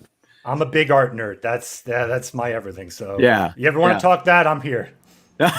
It'll bore the audience and you, but I can do it. I don't know about that. I think that's that's where it's something that I don't think they're expecting. I think that's what it is. Yeah.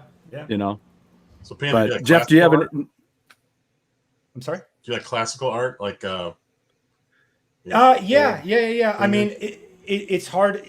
Like, I really genuinely can find a love in anything because, again, when you make stuff, you have to be able to channel or to have the energy of whatever it is you're working on, right? So again, if you're writing an action movie, you need to listen to certain music. You need to be around certain colors. You need to be around certain energy. Where if you're making a romance, whatever that is, an illustration or a poem or a drawing, whatever it is you're doing, you need to be around that energy too.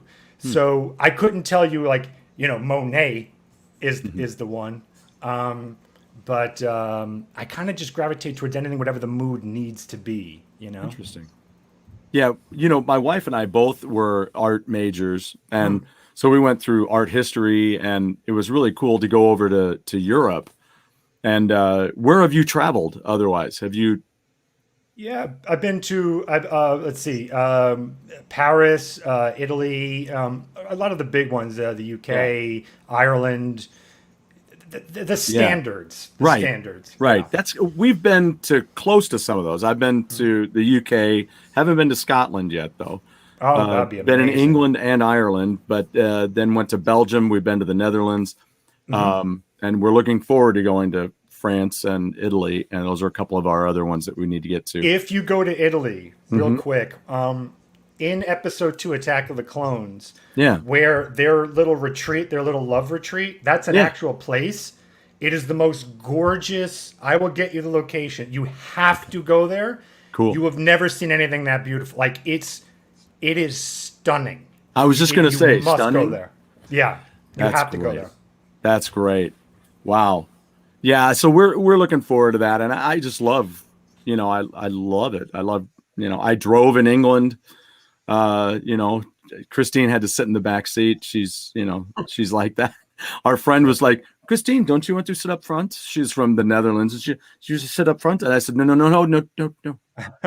Trust me, she can't sit up front. It's an impossibility. You don't want it. So, but I loved it. I loved it all. It's a lot of fun. Oh, but, amazing. So I look forward to getting back there. I had a point about that, but I don't know what it is now. So Jeff and I are in the same boat now. So I still can't remember what my Animal Crossing point was. It's going to hit you after the show. In bed. Yeah. In bed. You're going to scream some random Animal Crossing thing. Your wife's going to hit you. I'm leaving you. Whap. Every night with the Animal Crossing screams at night. We need to do a film of that. There you go. Oh, shoot. So anyway, what was when you said you didn't know? Like Jeff and I kind of came from that same area where we didn't. I didn't have any computer stuff in school to do graphic design. Jeff and I are both graphic designers, and I had one project at the very end. That was it. Okay, that was on the computer in school. I touched a Mac SE30 for one project for about a week. Wow. Then I went to work. After college, and we were doing working for a newspaper. We were pasting up. Put things through a wax, or you'd cut it, you'd stick it on the board. Someone would take a picture of it. Okay, yep. And then about 6 months in, if even that, they brought in a Mac and said, "We're going all digital." So then we all had to learn. Right. It Right. was kind of funny. It's like that's what I do today, but nothing I learned in school. Yeah. Well, that was all outside of our, just our age wise. It wasn't that stuff didn't really hit, I would imagine, until kids were like probably around 2000, where computers were really starting to be a part of the curriculum. Yes. We just missed that. I certainly just missed it. And you guys by maybe 4 or 5 years or whatever it is. Yeah. Cause I had just gotten married in 88. So, and here I was working at the journals for a while before we ever got that. And then I'm like, oh, I gotta learn. And then we had one in the office. Jeff was there when we did that. And we all had to switch. Oh, I got this ad. I'm going to do that on the computer. Okay. Are you about done? Because I got to do mine. So we were a bunch of kids with a game system. Right. With one player games. And that was it. They were like, it's my turn. It's my turn. Can I do that? And that was like 1990, which is weird because I spent, all through high school, I had a Commodore 64. So I used that all the time. I was programming, doing all kinds of neat things. And right. And that's what I was doing instead of playing video games in the mid 80s. Because once the Atari died out, I was like, man, there's nothing anymore. So then I got a Commodore 64. I mean, for me, when the minute Photoshop became a thing, I was in high school and we happened to have it in a back room, and an art teacher liked me and they let me be on it. And the minute I got on that, I knew like this was my new favorite thing in the world. The fact that you could finally, all these things I had in my head, which probably should never have made it to the real world, but I had an opportunity to do that. I felt like that. I fell in love with it instantly. Where, as a kid, I had studied how ILM, did all the things they did with, and that was all through photography. Yeah. And here I was able to do it digitally. I knew what that meant. Mm-hmm. I knew where that could go, and I knew I wanted to be there. So I immediately gravitated towards that. Immediately. But just had no training in it. Yeah. I had a tough time visualizing things in 3D. I have a friend of mine that worked with me when we did label work together for a grocery company, and he had no problems thinking in a 3D format. Sure. I just didn't. I don't know why. I don't know what it is. I've got great ideas, natural. But right. And I have great ideas. I can see what I want, but to actually make it happen is it's not something I've worked hard enough. I would say I'm kind of annoying with this. I'd say then you don't want it enough. Like if you want it, I promise you'll get it, because you'll just. I can't tell you how many times I'll sit doing, almost all the time. Like, how the hell am I going to do this? But I need it to be done, and I will find every way. So if you can find, maybe that's not it. But if you can find something that is such a passion that this thing has to be done, you'll do the impossible. Guaranteed, you'll get it done. That's an interesting because thought. It's just pure stubborn energy. Yeah. So if you can do that, I promise the tools are there. If I can do this idiot with the rock outside a freaking building can do it. Believe me, you can too. With the Lucas rock. Yeah. It was a Lucas rock. Yeah. Yeah. I think a lot of times for me, it's a situation where my brain works fast enough ahead, whether that's reality or not. Mm-hmm. I think about it and I'm like, okay, so I got this to do and I got that to do, and that's just going to take. I can't even. Sure. I can't even fathom sitting down for 5 hours and not doing something else. Right. I'm like, that's the point I'm trying to make, is like, then the chances are you don't want it enough, right? Like, because if you really want it, it is almost like a nervous tick that you need to release. Yes. You'll get it done. Yeah. You and that's what I guess I've been. That's a trait I kind of thankfully have, to get things done, is just a manic desire to get the dumb image from my head out. It's oxygen for me. So yeah. And a lot of times that's why I ask people what their situation is. It's not that I'm trying to pry. It's just I'm like, okay, wait a minute. This guy's doing exactly what I want to do. Or I'd love to be able to do what they're doing. Sure. He or she, whatever they're doing, I'd love to be able to do that so that I could do this idea with it. Right. Because I would do this. And then with my life and things I do. Do you do any... Have you ever done any animation, even on this most basic level, like moving a title? Yes. Okay. Are you familiar with what a thing called keyframes is? I'm familiar, but I only in name. Okay, so this is for everyone, even in chat, whoever's watching this one day, and certainly for you. If there's one thing I can give you, so beyond the stupid little pep speech of mine about you just have to believe in yourself. Screw that. No, I love that. But even if you don't have that, something to get you started in a very tangible way is look up any tutorial on keyframes. Learn about what that is. Okay. Because once you understand that very, very basic principle, that's the pathway to everything.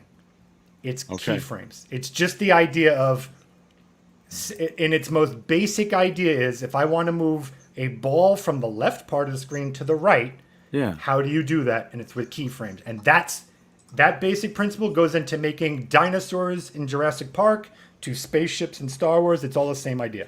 Or spaceships, maybe spaceships in your videos. Exactly. Except mine are all real spaceships, so there's no keyframes. Well, of course. Yeah. I mean, how do you get your groceries? Exactly. Right. Spaceship. Duh.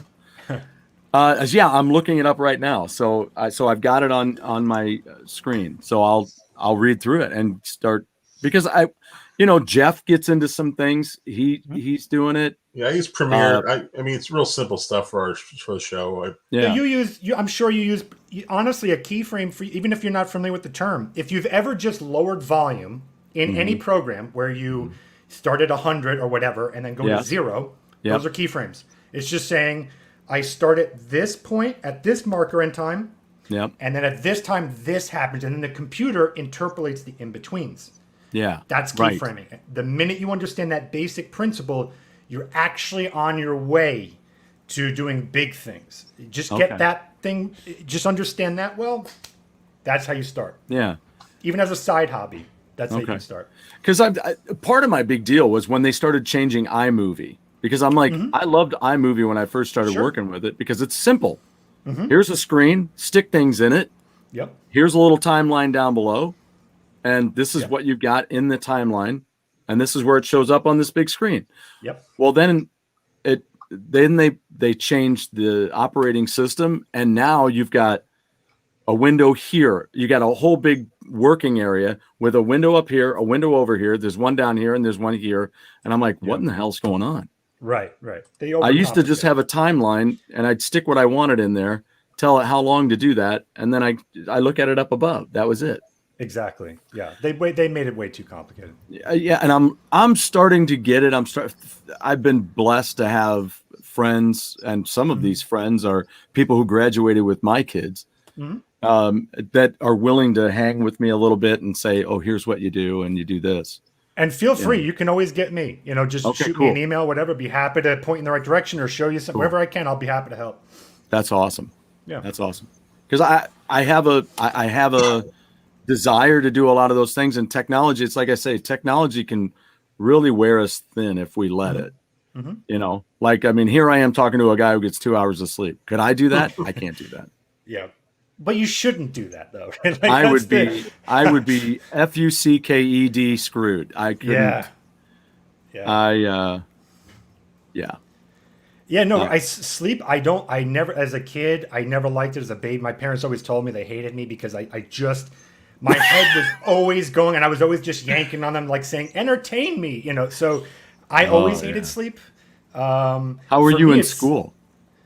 Oh, I hated school. I was terrible at it because, again, so school is all input. I'm all output. Like that's right. I need all this stuff in my head out. I'm not saying it's good stuff. I just need this stuff out, right? So when I went to college, that was great because that was an art school. So that's where I was like, oh, breath of fresh air. And I'm around people that get me. I had grown up in a doctor lawyer kind of school system where everyone wanted to be a doctor or lawyer.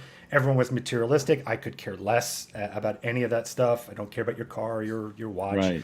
Right. So to go to art school for me, where everyone was quirky and wanted to, we didn't do the typical, I didn't drink too much. That wasn't part of my timeline. It was just, let's make stuff. Ooh, we'll go make your film. You come and make mine. And so for me, that was great. High school was a horror show.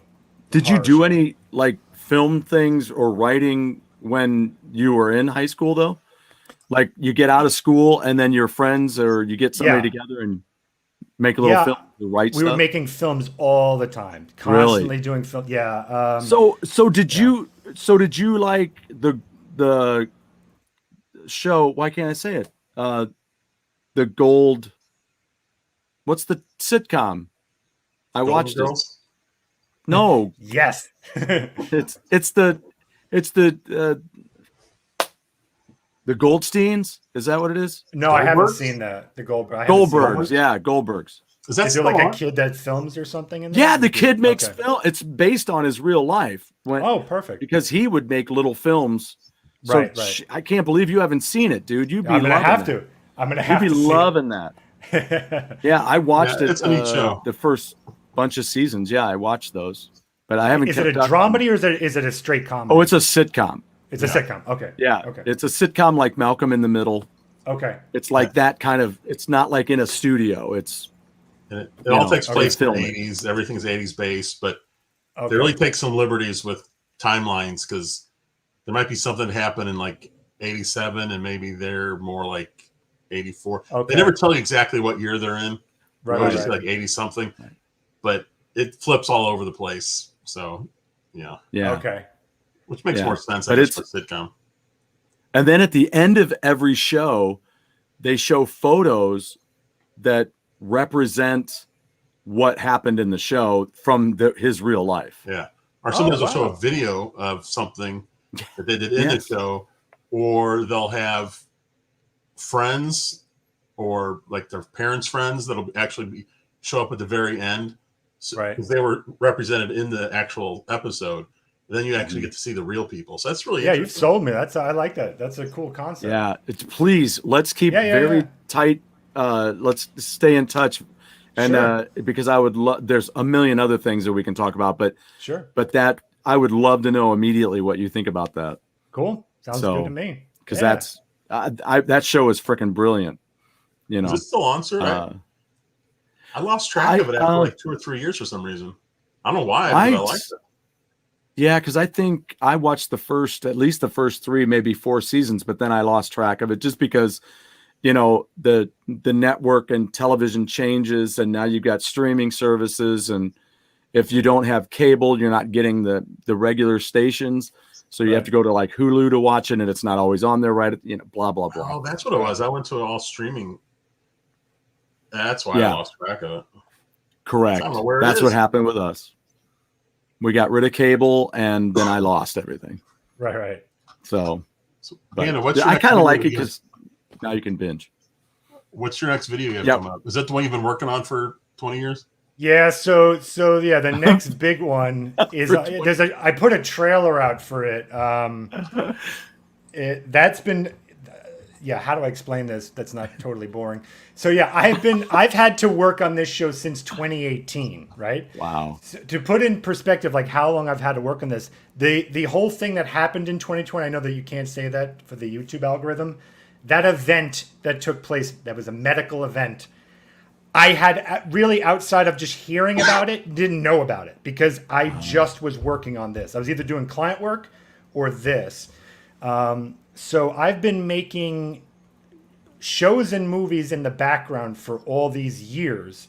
And so I'm finally able to release one of these episodes now. Unfortunately, and this is the worst sell, it's the worst of them all. But yeah. Tune in for the worst show ever. But it's been funny. I've had to reshoot a couple of things for it now that I'm releasing it. And so I'm acting against myself from 4 or 5 years ago. Wow. In the same shot. It's a strange thing. But how close do you look like you did 5 years ago? I was a lot thinner, but thanks to digital trickery, I can, a little less gray and a little thinner, but it matches. So I don't think anyone's going to be able to tell. So that's been good, and I hope it's a lot of fun for people. It's really weird, but I hope you like it. What I'm trying to do is I'm trying to take this idea of a Star Trekian, Star Warsian, fun sci-fi comedy show, like that's an ongoing series, but mixing it with game documentaries. So in this episode, I'll be talking about certain like horror games because it's kind of hitting the Halloween theme. Yeah. But it's also wrapped around this little mini adventure story that's Star Trekian in nature. You'll see what I mean if you can sit through it. Are you going to be got a half hour? Are you going to or is it too much of a spoiler if I ask if you're going to include a certain game? I can tell you the game right up front. That it's going to be Resident Evil, Chiller, and Night Trap are going to be the discussion points. Which Resident Evil do you like the most? Oh, for me, so in this video it's going to be talking about the first one, but for me the one I love the most for me was 7. Wow. Yeah, because I played it in VR. Okay. And wow. If you've played it in VR, you find out if you ever at any point in time thought you were a man. I briefly did for about maybe 12 seconds after I opened a bottle, like really easy. I'm like, yeah, I'm an effing man. But then I played Resident Evil VR and I was squealing and squealing. Oh, dude. So that's why I loved it, because it really felt like you were in that house. So it was hard not to love it. It was hard not to love it. I don't know, you man. gotta try it. Last of Us creeps me out. I'm just like, can we get out of the darkness for a minute? Can I just at least stand in the daylight for a second here? Well, have you ever done VR? Okay, yeah. So the great thing about what I love about VR. I'm actually even working on VR shows now, so you'll be able to be on the ship in VR. But wow, what I love about VR, especially for horror, is that you can't escape it. So a movie or a game, you can, if you want, you can close your eyes, you can turn away, whatever you want. You can look out the window, like, oh, I'm removed from this. But in VR, that thing is right in front of you. And no matter how much you close your eyes, eventually you have to open them and then deal with this thing in front of you. Right. It's inescapable. And I love that. It's a lot of fun. And terrifying. So are you really into the first person shooters? No. I'm more, typically what I gravitate toward is narrative. So like I like more like the Uncharted, The Last of Us. Those are things I think are brilliant and brilliantly written. Druckmann's a genius. Like what I love is like, I loved Re4. That's what I call it. Resident Evil 4. Oh yeah. So I loved that one. It was the third person shooter and you had the multiple storylines where you got to go in as the female character and do her part of the storyline that was woven in. Yep. And then there's the challenge modes and everything, and you can get the right hand of God eventually and blast everything. And so that was my favorite. But then when 5 came out, it was first person, and I'm like, no, 7 was first person. It is the one for the 5. Resident Evil 5 was the still third person. They were like in Africa or something, I think. They were, but I didn't think it was third person. I saw my hands. Shouldn't have been. 5 and 6 were both. I could be wrong. I don't think I was all still third person. Okay. It was 7 that was the first. That's the jump to first person. Wow, that's weird because I was thinking that it was. I don't know, man. I could be wrong. I don't know if anyone in the chat can confirm. I don't want to say you're wrong, but I don't think you're right. And you're like, I know I'm not right. I've been telling you the whole show I'm not right. Well, hold on a second. Resident Evil 5. If somebody can tell us. I'm willing to bet a pretty penny that I don't have. Resident Evil, because that's why I didn't like it. Because I played it a lot with my friend. Images. The big to-do with Resident Evil 7, it was the big controversies that it moved to first person. Is that right? There was a Resident Evil game like way back in the day on like the PS1. I forgot what it was called. That was a first person like Doom-esque game. But Doom. Yeah, totally Doom. Doom's like one of the only games that I ever played the crap out of that was first person shooter. Sure. Yeah, I just don't find them very. Right now, and it's third person. What picture are you looking at? I just typed in Resident Evil 5 on YouTube. I would do Resident Evil 5 gameplay, and then you'll instantly see. This is a full gameplay walkthrough. Yeah, I mean, when you use your gun, you can use the scope, and you can go into first person. But when you're running around, you're all third person. Ah, Papa P, right. Soul Survivor. That was the name of the first person, that old Resident Evil game. Gotcha. But Papa P, can you confirm that Resident Evil 5 and 6 were both third person? Resident Evil 5 gameplay. Yeah, okay. I think they were all third person. That's really weird. What's the latest? Is it 8? Yeah, 8. It was good. Is that third person? No, it's first. First. Oh, so they've switched over now to first person. Yeah. Well, maybe I need to look into getting a copy of. You may love 5. I have like 5. your favorite game. I have 5. Yeah. Because I think it came. Well, it came out on the PS3. 3. Right? I think that was the 360 PS3 years. Yeah, so. because it came with my system. It was one of the games that came, I think, with my Okay. system. Because I bought it used from a gentleman who had 23 games to go with it. It was like $400 for the whole thing for the system. Right. And now, what I didn't realize about the PS3 is that the original system was the one that you slid the disc in. The newer version is the one where you slid the door across, right? You're talking about the PS3 models, you're saying? Yeah, the PS3 model. I think the last one was the really cheap. You put the disc in and then slide the cover. Slide the cover. I just couldn't believe that. One of my students in my school told me that. Mm-hmm. Yeah, he's like, that was the last model. Wait, I had that was the they both slid in. They like you feed it in. No. Well, no, those are the originals. We're talking about the final model, which everyone hated because it was clunky. Yes, you put it almost like a record, a record player, and then slide the door over the top.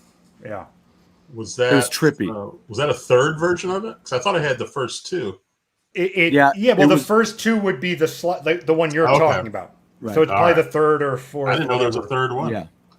Yeah, I think that was the third gen. I think that's what he said. That my students are very interesting people because they will research all kinds of stuff. Sure. And when I brought in my PS3 thing because I got it at a pawn shop through my nephew, and it was cheap. So I wanted another one so that when he came over, we could play Uncharted 2 together. Okay. So he wouldn't have to bring his system. We just hook them up in 2 separate rooms and we can play. Mm-hmm. So I had it and I took that one because I thought that was the cheaper model. Right. Yeah. I thought that was like the older model. I'm like, I'll take this one to school and we'll watch movies on it. So I did. And then my student's like, oh, that's the 3rd generation one. I'm like, are you kidding me? Yeah. No, this is like one of the early ones. He goes, no, that's the cheap junky one. Yeah, that's the cheap later one. What a weird thing. I mean, nobody was using trays then. What a weird thing to go to. Well, it was cheaper. Really old stuff. It was really cheap because the idea was that they were trying to get rid of all the moving parts. Right. I'm assuming to get it down to its cheapest. That's why I think breaks all the time, from my understanding. Yeah, because I got one sitting just on the other side of my desk here. It's just hanging there, so I can hook it up here again. Right. But yeah, I actually don't think it even played. So like, the first model PS3 played 1 and 2. It played PlayStation 1 and 2 games. Yes. Then the second model could, if I remember, I could only play PS1, and I think the model you have can't do any of that. It can probably barely can't even play PS3. Game. Yeah, it can't even play PS3 game. All I know is that it was kind of cool because I was trying to play a Blu-ray because that's one of the reasons I got a PS3. Sure. Is because I wanted to upgrade in game systems and be able to play Blu-rays because Harry Potter was coming and they had Deathly Hallows 1. And if you bought the Blu-ray, it had a quick snippet of the last movie on it. Right. So I bought that for Christine for her birthday or her birthday or Christmas one year. And we got that system. I just remember her going, "Is that a good deal?" And I'm like, "It's a killer deal." Yeah. Because there were so many great games on it. But what was a game that you invested in? Because, at different times in our life, we're making different kinds of money, right? Mm-hmm. So early on in our marriage, maybe we weren't making a bunch of money. So when I spent, I was hard pressed to spend $50 on a game, but when I found Refor for $30 brand new, ported for the Wii, yeah, then I got to playing it, couldn't even make it past the mining area yeah. with the rope bridges and everything. And I thought I just wasted $30. What was a game that you got that just you flipped out? You're like, I don't even know why I wasted money on this. Oh God, there's so many. Okay, That's pull a good one. question. Damn. I can tell you one on the Switch early on. Mm-hmm. There's Yeah. a rhythm game called Thumper. Oh, Thumper. And it's like a metal beetle. Yeah, on a yeah, track. It's and I don't even understand it. I honestly, God, don't know how to play it. Thumper in VR is amazing. Stu, you would love it. I think you'd like it in VR because it's a musical experience. Yeah. That's kind of like, what would you call it? It's almost like a track runner. Jeff, what would you say? It's like a it's like a typical Guitar rhythm Hero game. on a roller coaster track. You know, Guitar Hero has a track coming down. Well, Thumper, Yes. you're this metal thing supposed to be going forward, but for the life of me, I don't know. I can't figure it out. I don't know what's wrong with me. It's the only game I can think of that I'm like, I don't get it. I don't know. I just wasted my money. I think for me, a big waste of money. I guess the best thing that comes to me is like Bayonetta 2. I think. Oh, like, Bayonetta! Oh man! Yeah, I talk think about that a kick-ass game. It is, and I went like, wow, she's really attractive, and that works for me. And so I don't mind staring at the back of her this entire time. Exactly. This would be enjoyable. Talk about the perfect third person. Yeah. But I think what happened is I don't know what's I just don't. My brain can't process everything that's happening on screen. Yeah. And so I couldn't get far. I just basically did most of my time of just staring at her, and then going, "You should probably just go out and get a real girlfriend." But that wasn't in the cards. So I stared some more, and I went, it's kind of a waste of money. But I can see you showing up with a couple of really bitchin' guns and a handful of knives to a date. Could you just hold on to these for a minute? Exactly. Just tuck them in your belt, maybe. Hold the guns. Maybe a gun and a knife. Yeah. Don't ruin this for me. Just hold them, damn it. Just do it. And date over. And calling the cops. I want you to have my children. Yeah. I want to leave. Bye. Yeah. No, that's a cool game. That's a lot of fun. It's a brilliant game. My brain couldn't wrap around it. Look, I'm facing with Metroid Dread now, where again I'm just stuck on this boss battle that I cannot beat, and all I wanted to do in Metroid was explore, and I'm forced to do this thing I don't want to do, even though I think it's a great game. So it's a lot of that. I've run into a lot of games like that where I just want to just relax and just do something, and instead I got to do a lot of work. I'm terrible at Metroid. I'm in Metroid Dread. Half the time I'm lost, running around, checking my map, trying to figure out where I've been, where I have to go. Right. I'm terrible with games that have maps. I really am, because in real life I'm no good at getting around either. Right. Yeah. See, but I like maps. I like them. Yeah. I am a map guy. Hi, maps can be fun. Maps. There's a great quote. Maps can be fun. Maps can be fun. There, he's back. Jasper's back. Jasper. Hi. Hey, Jasper. Mwah. You good boy. Oh, he loves his grandpa. Panda, what's the series called that you have coming out? Was it next week? It's on the new one comes out on the 25th. Yeah. What's it called? The actual series? I'm just calling it like the Saga series. So it's typically, if you look at my channel, it's a lot of, if you go by the lore of my show, it's everything that the crew does off duty, right? They sit around yapping about games or movies and things like that. Yeah. Oh, there's your trailer for it here. Okay. Yeah, if you've seen the trailer, you can feel free to pop it on if you want to. You can see that this is what the crew is doing when they're not lounging. They're actually doing things, you know? All right, let me see. Oh, here, the teaser trailer for the Saga. Yeah. It's just a bunch of clips of showing you what's going to come for the next few years.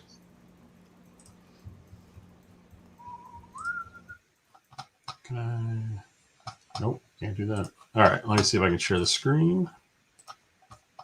And who's everybody in your cast? How do you Me. how's So I play 52 characters, and then I have you played one that beautiful other blonde? person. I just have one other actual human counterpart that she did all her scenes 3 years ago. Oh, okay. Wow, 3 years ago. Yeah. Well, because there's okay. Everyone else, I'm every single puppet, I'm every single voice, I'm every single bad guy. Because I'm cheap, not because I like acting, quote unquote. Like it's just cheap and affordable. But this is a good idea of what's coming. So I see two different women in the video. In this trailer? Right Yeah. now there should be a little puppet. Well, Well, let's see. who's the blonde woman coming up There. right there? Oh, there. That's stock. That's stock footage.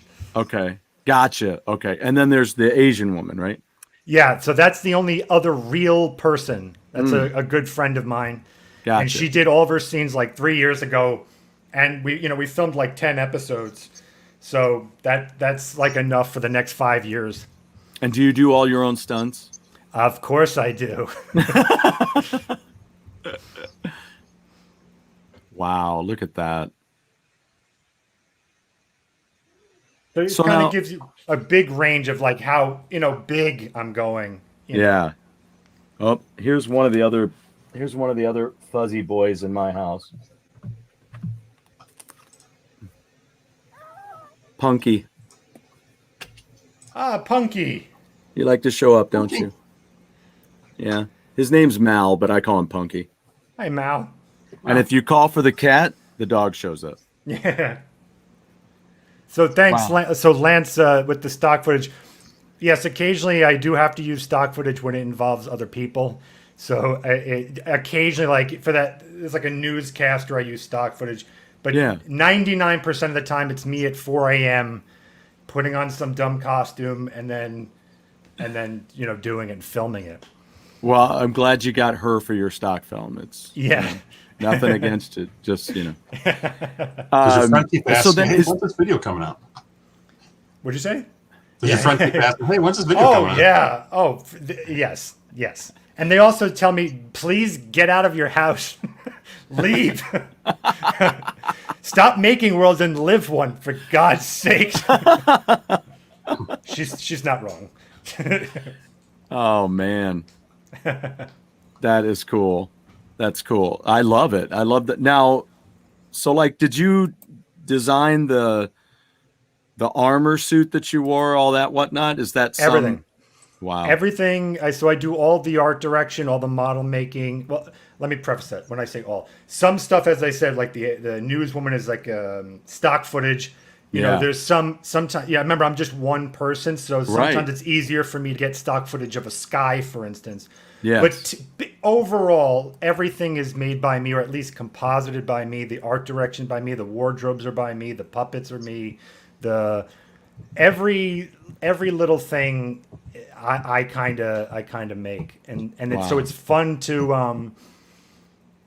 I work so long on these shots, and like this first episode, I think is over 2,000 effect shots, all for basically a subpar episode. I'll be honest, not a big advertisement. It's a subpar. But what's so great is that I'm working so long on these shots that I actually don't even know what I'm making. And so now I'm actually starting to enjoy what I made back in 2018. Like for the first time, like, wow, I don't even remember making that shot. Like it's almost like watching your own movie. It's Well, like yeah. Yeah, it's crazy. Because I'm like, where the hell did this panda come from? Yeah, That's Panda's a walking. puppet. That's walking. Oh, that's a puppet. Yeah, it depends on what you're looking at, but yeah. I'm looking at right after the newscaster comes this racing of a bunch of people in the woods, and then this big huge panda coming. That's through. the Panda Sub. Yeah. So if you're ever interested, if you go on my channel one day and you go to the my channel update, the 200 sub, I actually show like a 2 or 3 minute making of. So you can actually see the entire process of all the puppets and everything. of how it's done in real time. So I show you the finished product on one side and then how it was all done. And it gives you a really good idea of like what I'm working with, which is just a sheet of green. And then I have to make every blade of grass around it. Like a really good example that I try and tell people is it's very easy to write, Scott walks into an office, right? Like that's an easy sentence. But if you have to design the office, you also have to design the family on this picture frame. You have to do like, is this desk messy or not? All that paperwork you have to do. So everything is handcrafted. Every little thing is made by hand. Again, for a subpar episode, but hopefully a pretty one. Like I'm looking at all the foliage that you're standing in as you're shooting your arc over your head. Yeah. And then, so where do you get all that footage of the foliage? So that's a combination of handmade with what they call, basically it's comping, which basically just means you're taking elements. So maybe I go outside, I shoot foliage, right? Yes. Maybe I shoot a little bit of grass, and then I composite them all together. I stitch that all together. Okay, I see. To make new environments. Yeah, so like maybe just like anything you would do in Photoshop, you maybe have you layer it, right? You layer it back.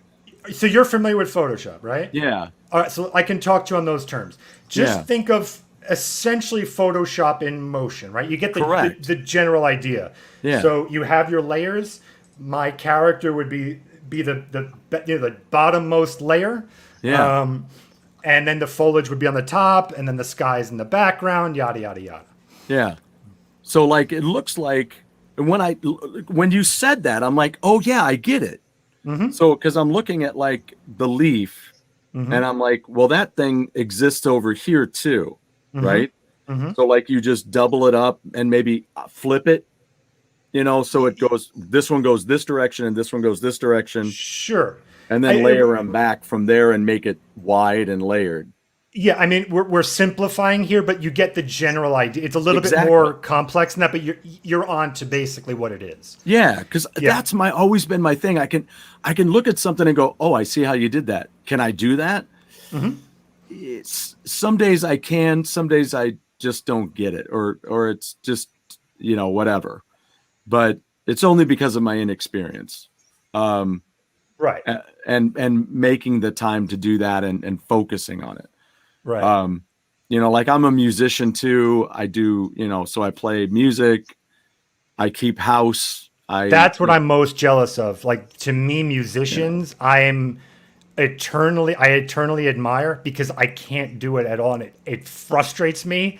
I have hours and hours of me humming songs that I wanted to make, but I don't know how to make it. Well, why don't you hum it, and then I'll start putting them together.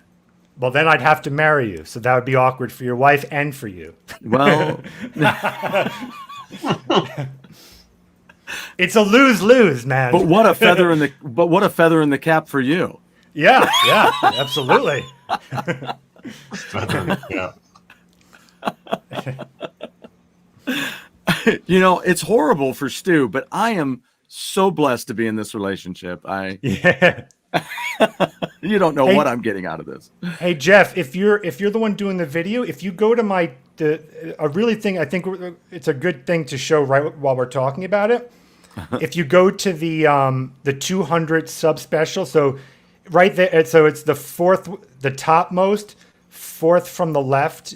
If you go there, you'll actually watch the making of it. You can kind of skip to, I don't know, almost halfway in, and you'll start seeing, as soon as you start seeing a lot of green, you'll know that you hit it. It may even be a little bit further. Oh. Keep going, like to the 4-minute mark, maybe. There, a little bit more. There we go, right there, boom. This will start showing you. So the finished scene, obviously you can see, and then what I'm working with on the other side. Yeah, there it is. Yeah. So if it says entirely CG, it means that nothing here is real. Every single element is completely fake. And then again, you'll start seeing, there it is. So me sitting is me just looking like I'm having a bowel movement. And that day I might actually have been having a bad mood. Yeah. Oh man, that's brilliant. I love that. So it's a good way of showing, what's involved. And it's a small space. I was going to say, in what room is this? It's a living room. Yeah, that's what I thought. Yeah. Yeah, that's the scene I'm talking about right there. Yep. And there goes the bear. What's funny is, I think that's what's really cool when you're watching a video, and something happens, and like that doesn't happen for long. Mm-hmm. That panda goes in the background quick. Yep. But you're looking at it going, that's massive and that's cool looking. Yeah. And you're like, how the hell did you do that? And then you watch it closely, like you're showing here even, and you're like, oh, okay. I get it. Yeah. Make it short and sweet, and something simple like that can look really massive and cool. And see, what I knew up front about this series that I'm making is that it's obviously stupid. And so the great thing about that is that you forgive instantly that the effects are not perfect. Right. Like you buy the universe is supposed to feel kind of handcrafted. It's not supposed to seem, it's not photorealistic. Right. So it allows me the luxury, the sheer fact it's called Panda Sub gives me the luxury to not be photoreal. So it's a cheat code for me where you just buy the world. It's a South Parkian world. Where otherwise you'd instantly go like, oh, these effects look terrible. You know? Right. Yeah, it's just the world I've built it in. It all hopefully just fits. Wow. So you don't question it. And then you can see like there's the little man-machine puppet behind me. Yes, I love that. And he's like 8 feet tall in the show, but he's just a tiny little nothing. Well, and he's shameless, isn't he?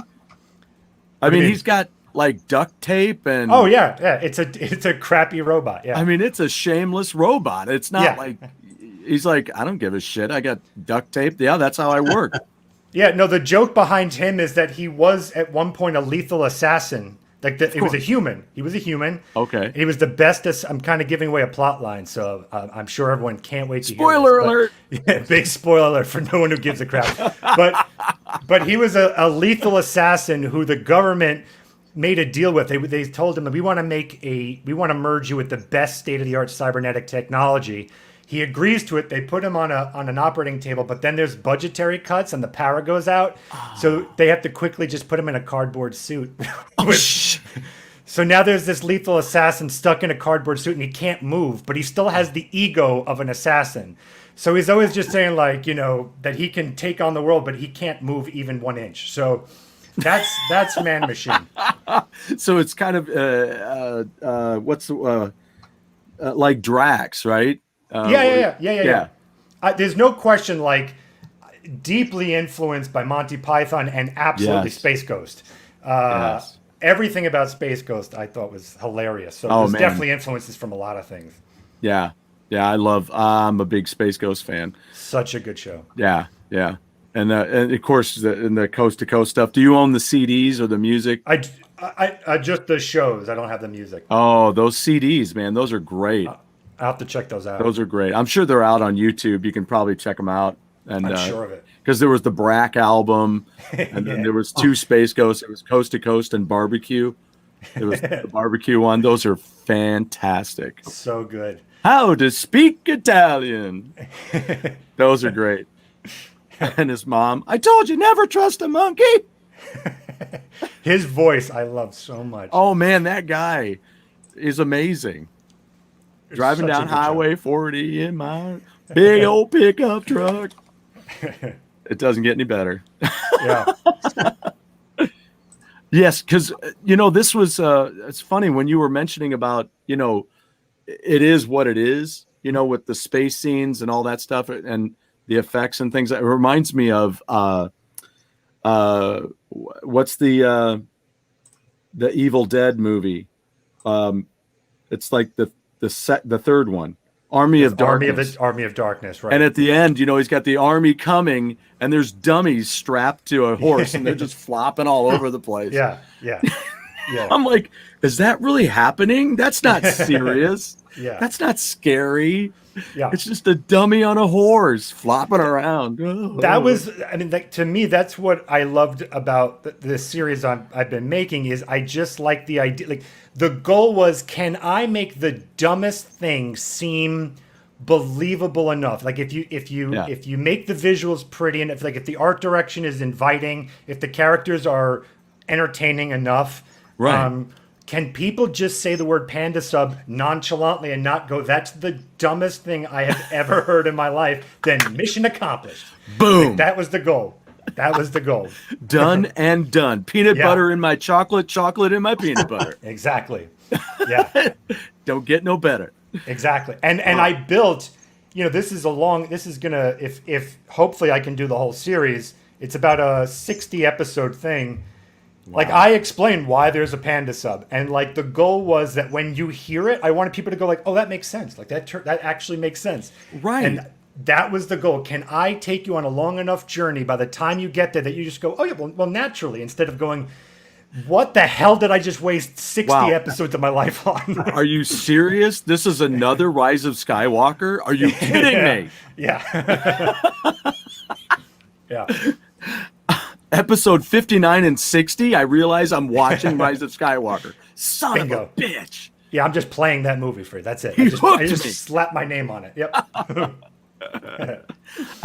I think with all this Star Wars talk too, I do have to ask you one question before we wherever we are. Sure.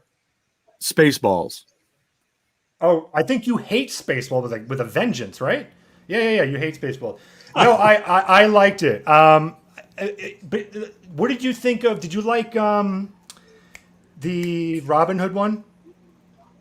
Men in Tights? Yeah, and in theory you wouldn't like that, I would imagine. I don't think I've ever watched it front to back. Okay, but with Mel Brooks, it seems to be the running theme. If you grew up with Blazing Saddles, then you love the earlier stuff, and you dislike the later stuff. See, I don't like Blazing Saddles. Oh, okay. But I love Young Frankenstein, History of the World, and History of the World. Okay. Even History of the World, though, there's, moments that rewatching. Let's put it this way: when I saw it, I was like, love that. Right.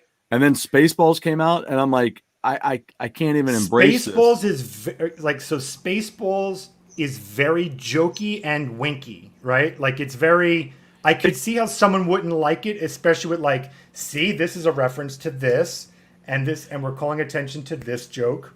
And I don't know though. There's a moment where I thought you and I might be on line with this one because of and now we're mortal enemies. Well, I mean exactly. We'll Dr. Phil it out later, and I'm sure we'll be fine. But for now, I'm concerned. I want to take back my toys. But I think that the thing about that movie is that I just thought that the humor was just cheap? Like I could have written it in junior high. Sure. It was that kind of like, and people could go, well, they're just making fun of Star Wars and you don't like that. And I'm like, no, please do not say that, because I think that the freaking robot chicken shit is brilliant. Right.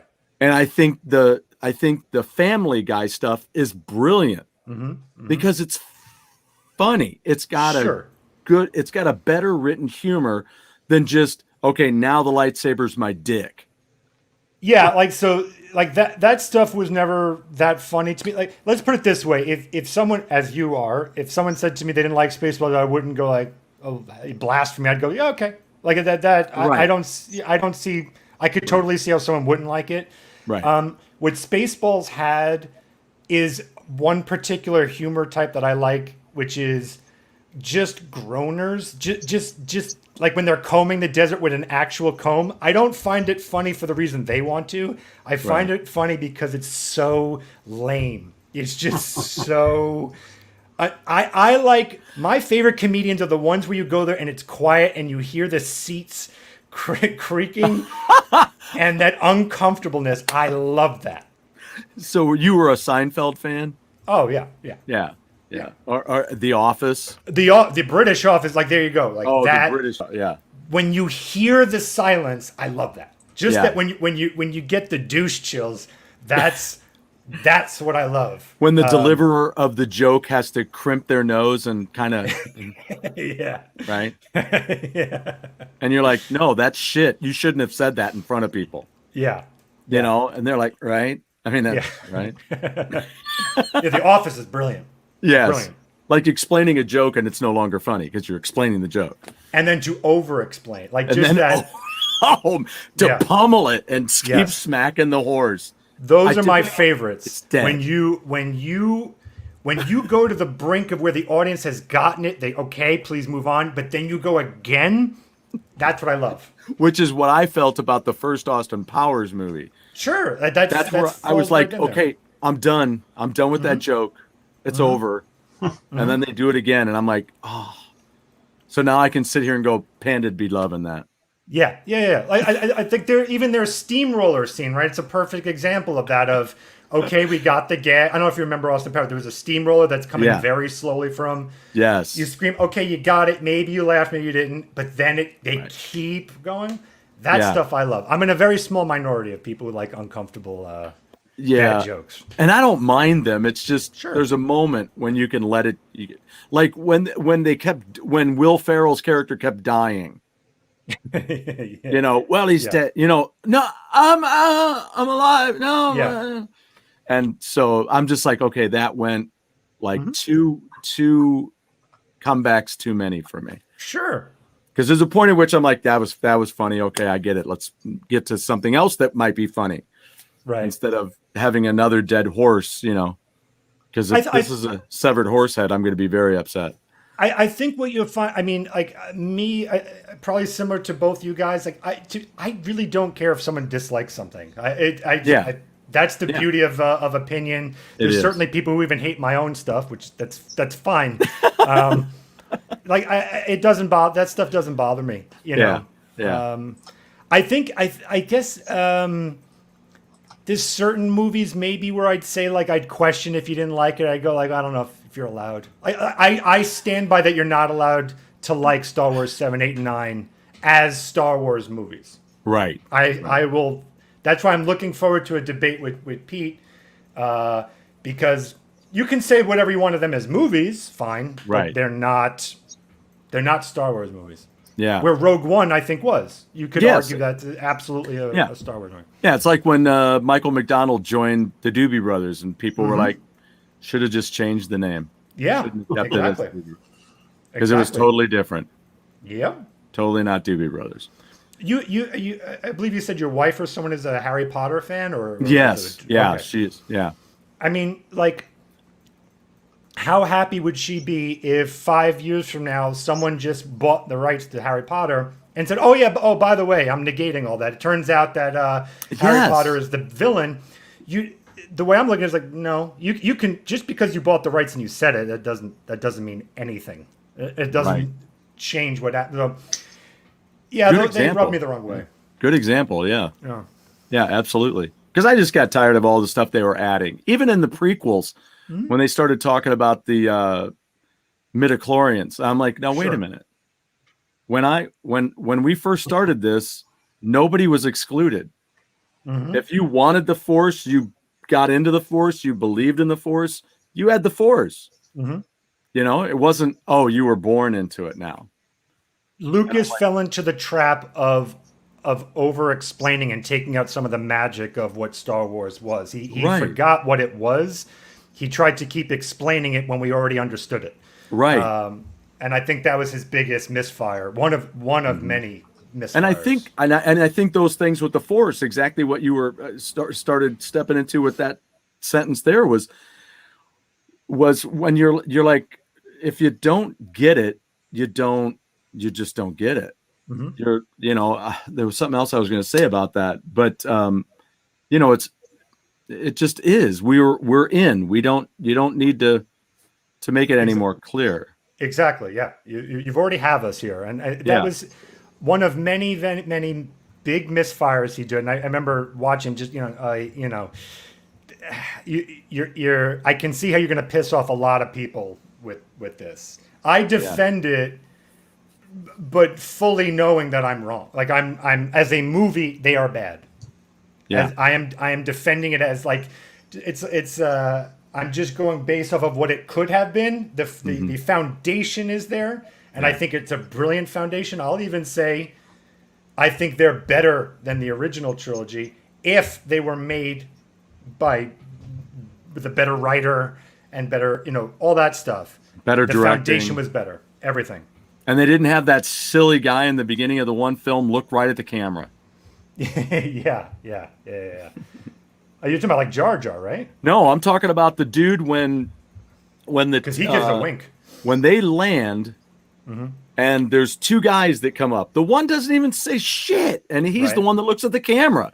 That I haven't noticed. And that pissed me off because I'm like, don't look at me. I'm not here. Right, exactly. He must have been somebody's nephew or whatever. I'm surprised Lucas didn't digitally remaster and advertise that there's a new edition of his eyes are tilted to the left in the new expanded edition. And for added effect, they're now green eyes as opposed to blue. This guy, the two guys show up on the bridge to talk with Queen Amidala, and the one guy does all the yapping and then turns and walks off. And as the other guy walks, he does one of these. He's like looking at her, and then he's turning. He just does one of those. Wow. So it's the briefest of 10th of a second, but that guy had one thing to do and he screwed it up. Just one. Don't look at the freaking camera and keep your yap shut. And that was it.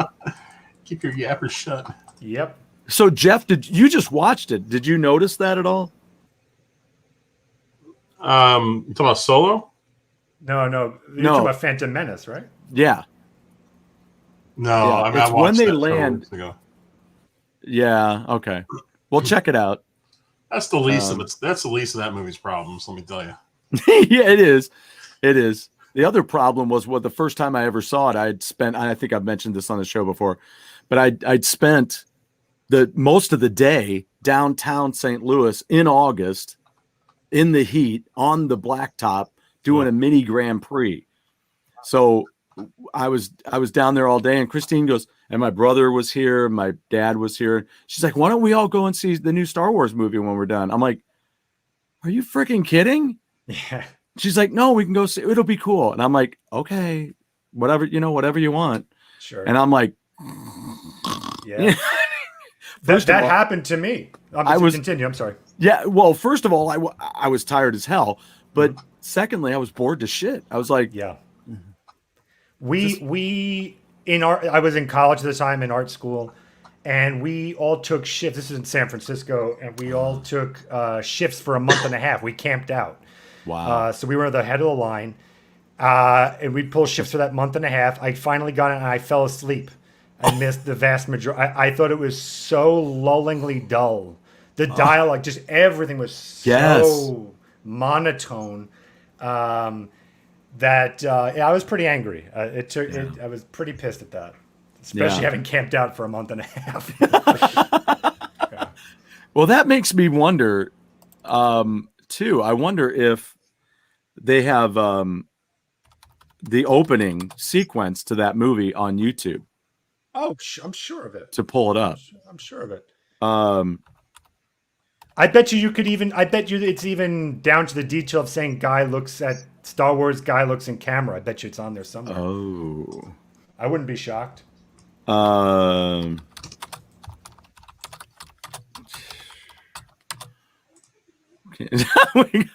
we got number 6.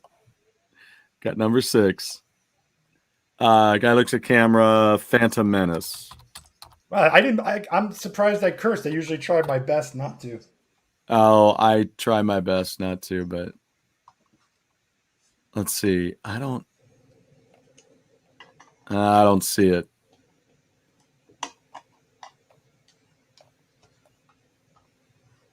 Yeah, I don't know. It's easy enough to pull up. Yeah, I'll have to look through it. Maybe I'll just take a video on my phone or something.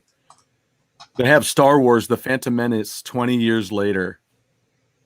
There's a growing group of people now that are starting to like those films, though. I think it's because the sequels were so bad that I think the prequels now seem like gems. You're looking a lot better compared to the rest of these people. Oh yeah. That girlfriend wasn't so ugly. Not as ugly as I thought. Yeah, or she...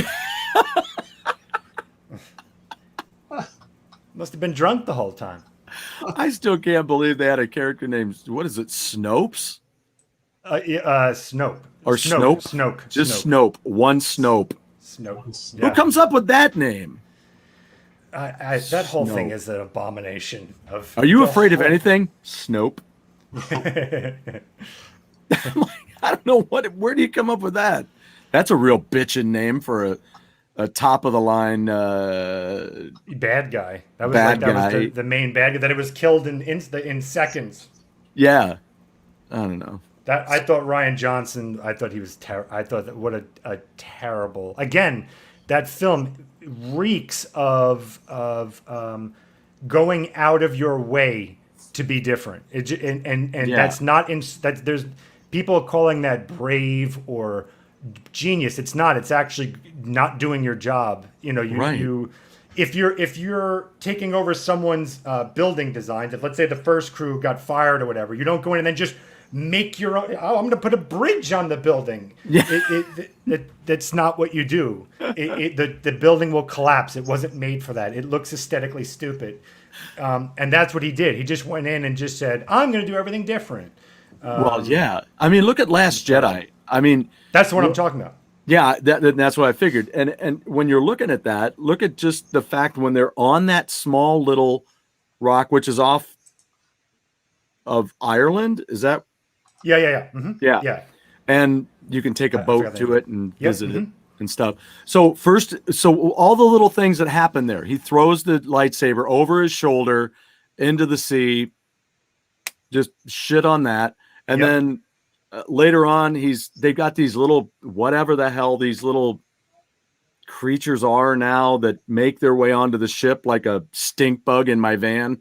Yeah. And then they have him excreting this milky breast milk, gross thing out of this thing.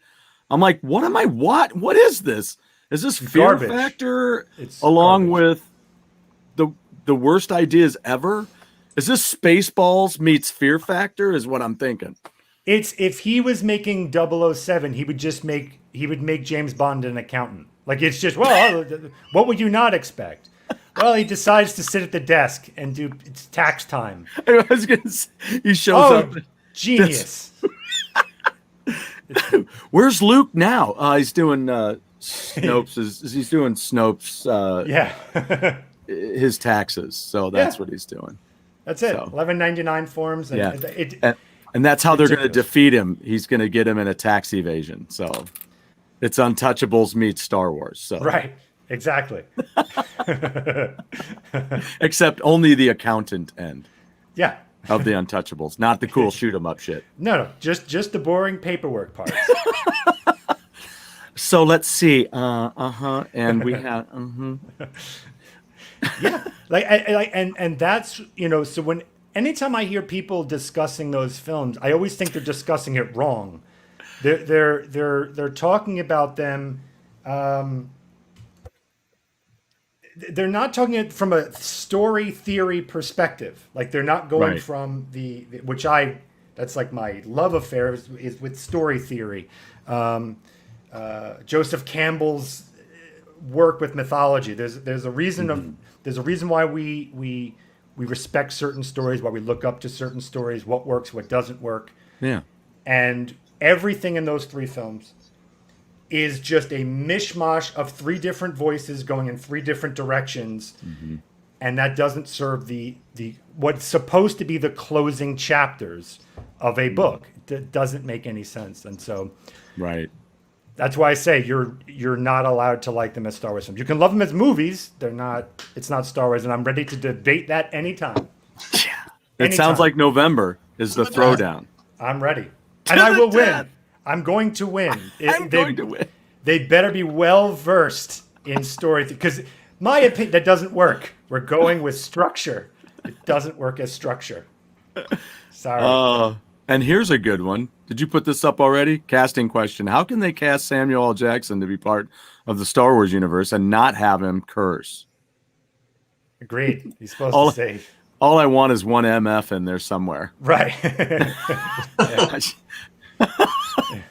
It must be in the midichlorians, mother cusser. That's it. Shut the cuss up.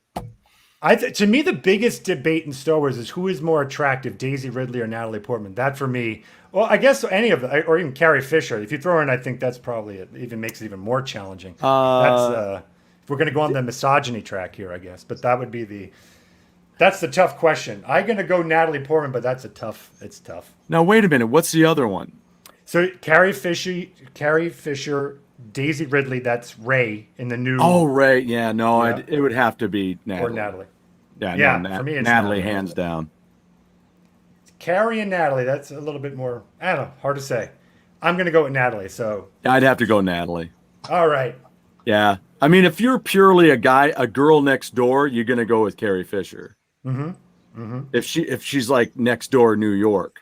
Sure. Because she's, she's got that little rough edge with that rougher voice with that, raspy voice. Well, Lance is saying the gold bikini, which is that is a very good point. Well, it's a good point. That's when you just go and buy the Princess Leia bikini and have a date with Natalie Portman. Touche.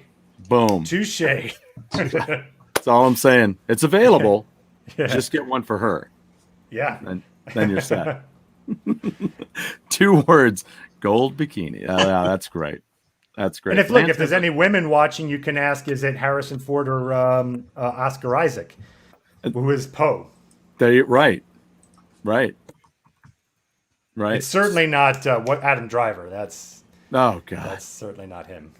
I mean, I should save that. I'll save that line for when we get together in November with this thing. Sure. So, yeah, check November. It would be what would it be, Jeff? The 24th? Let's see. It'd be Wednesday the 24th. Let's check the calendar. Is that it? Like the day before Thanksgiving. Sure. Yeah, because I have to be careful because this calendar that I have is a Wayward Sons calendar, and it's UK driven, so it's got the weekend right next to each other. Yeah, the 24th is the final Wednesday, day before Thanksgiving. Yeah, I'm sure we'll work it. That's for now. Sure, that works for me. I'm ready. We can all have a turkey leg. Why not? Yeah. Although Pete's in Canada, so he just celebrated Thanksgiving. Oh well, happy. What do they call it there? Happy Thanksgiving. Oh, it is a Thanksgiving. Yeah. Happy Thanksgiving, Pete. Yeah, but get ready to lose very badly in this. Very badly. Freeze a turkey leg and save it. You're gonna need it. And have a Tobler bone ready to go. I might even have a Toblerone if I know he's gonna be on the show. I might have to get a Toblerone. And really, there's never a winner on a Star Wars debate. There's no winners. No, because when all is said and done, we are fair. So you like what you like for whatever you like it. Yeah, 100%. I got a Spider-Man record that I still listen to today, and I have it on CD. What is it of? It's called Rock Reflections of a Superhero. It came out in the 70s. Was it an official Marvel licensed thing? Yes. Let me see. It's got to be right here. That's sweet. Papa Pete would have had this by now. Thanks. Appreciate that. Springsteen, Spider-Man. There it is. So here's the thing. I'm going to have one of the members of this band on my show. But see, this is the album. Oh, wow. And on the back, it's got, are you ready for the band, guys? Here's the band. So you have the Hulk on drums. You've got hand claps by the Falcon. The bass is Power Man, Luke Cage. You got keyboards by Silver Surfer.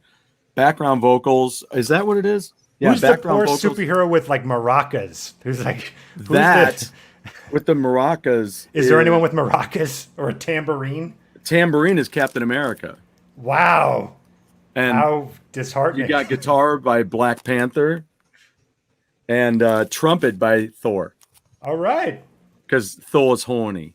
Yeah. And the barbarian violinists. Yes. Strings. String trio. Conan I would not and the expect barbarians to be good with strings. Right. They're passionate. Right. But some of these songs were written like John Palumbo did some of the writing. And these are guys from a band called Crack the Sky. Okay. And Crack the Sky is still going today. Wow. Is that who you're having? You said you're. And so I'm working on getting Mr. Palumbo on the show. Wow. But I was looking at this after all these years, and I'm like, oh, okay, so I should check these guys out. And I checked out Jim Griffiths, and on Wikipedia it tells me he's part of Crack the Sky. I'm like, wait a minute. And so I bought recently a Crack the Sky album I just bought.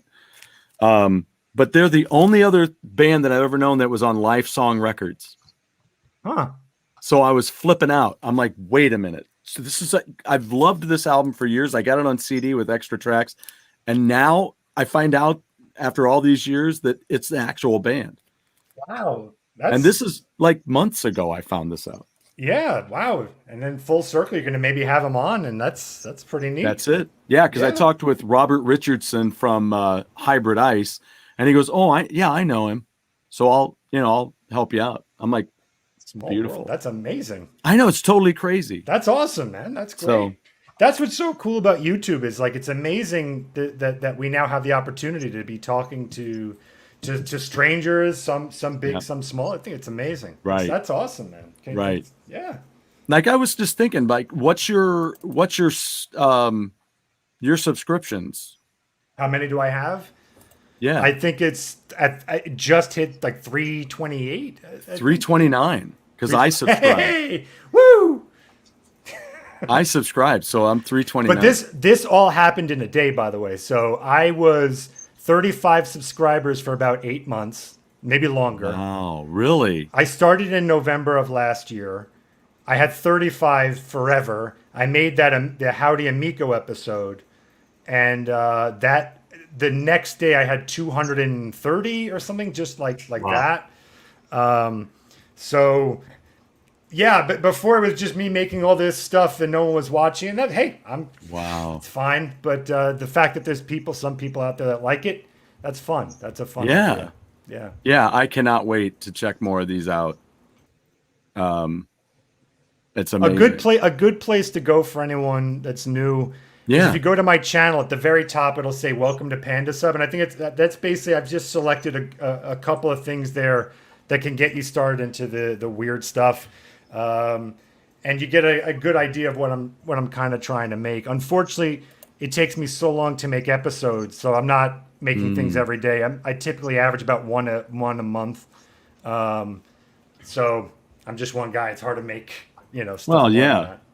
But the more you make, then it's what I think of it like a band like Wayward Sons. Mm-hmm. Here's a band that maybe still a lot of people haven't heard of, that are since they're from the UK, but here they have 2 brilliant albums already. So if anybody starts getting into them on Even the Score, they will not be disappointed when they go back and get the first or second records.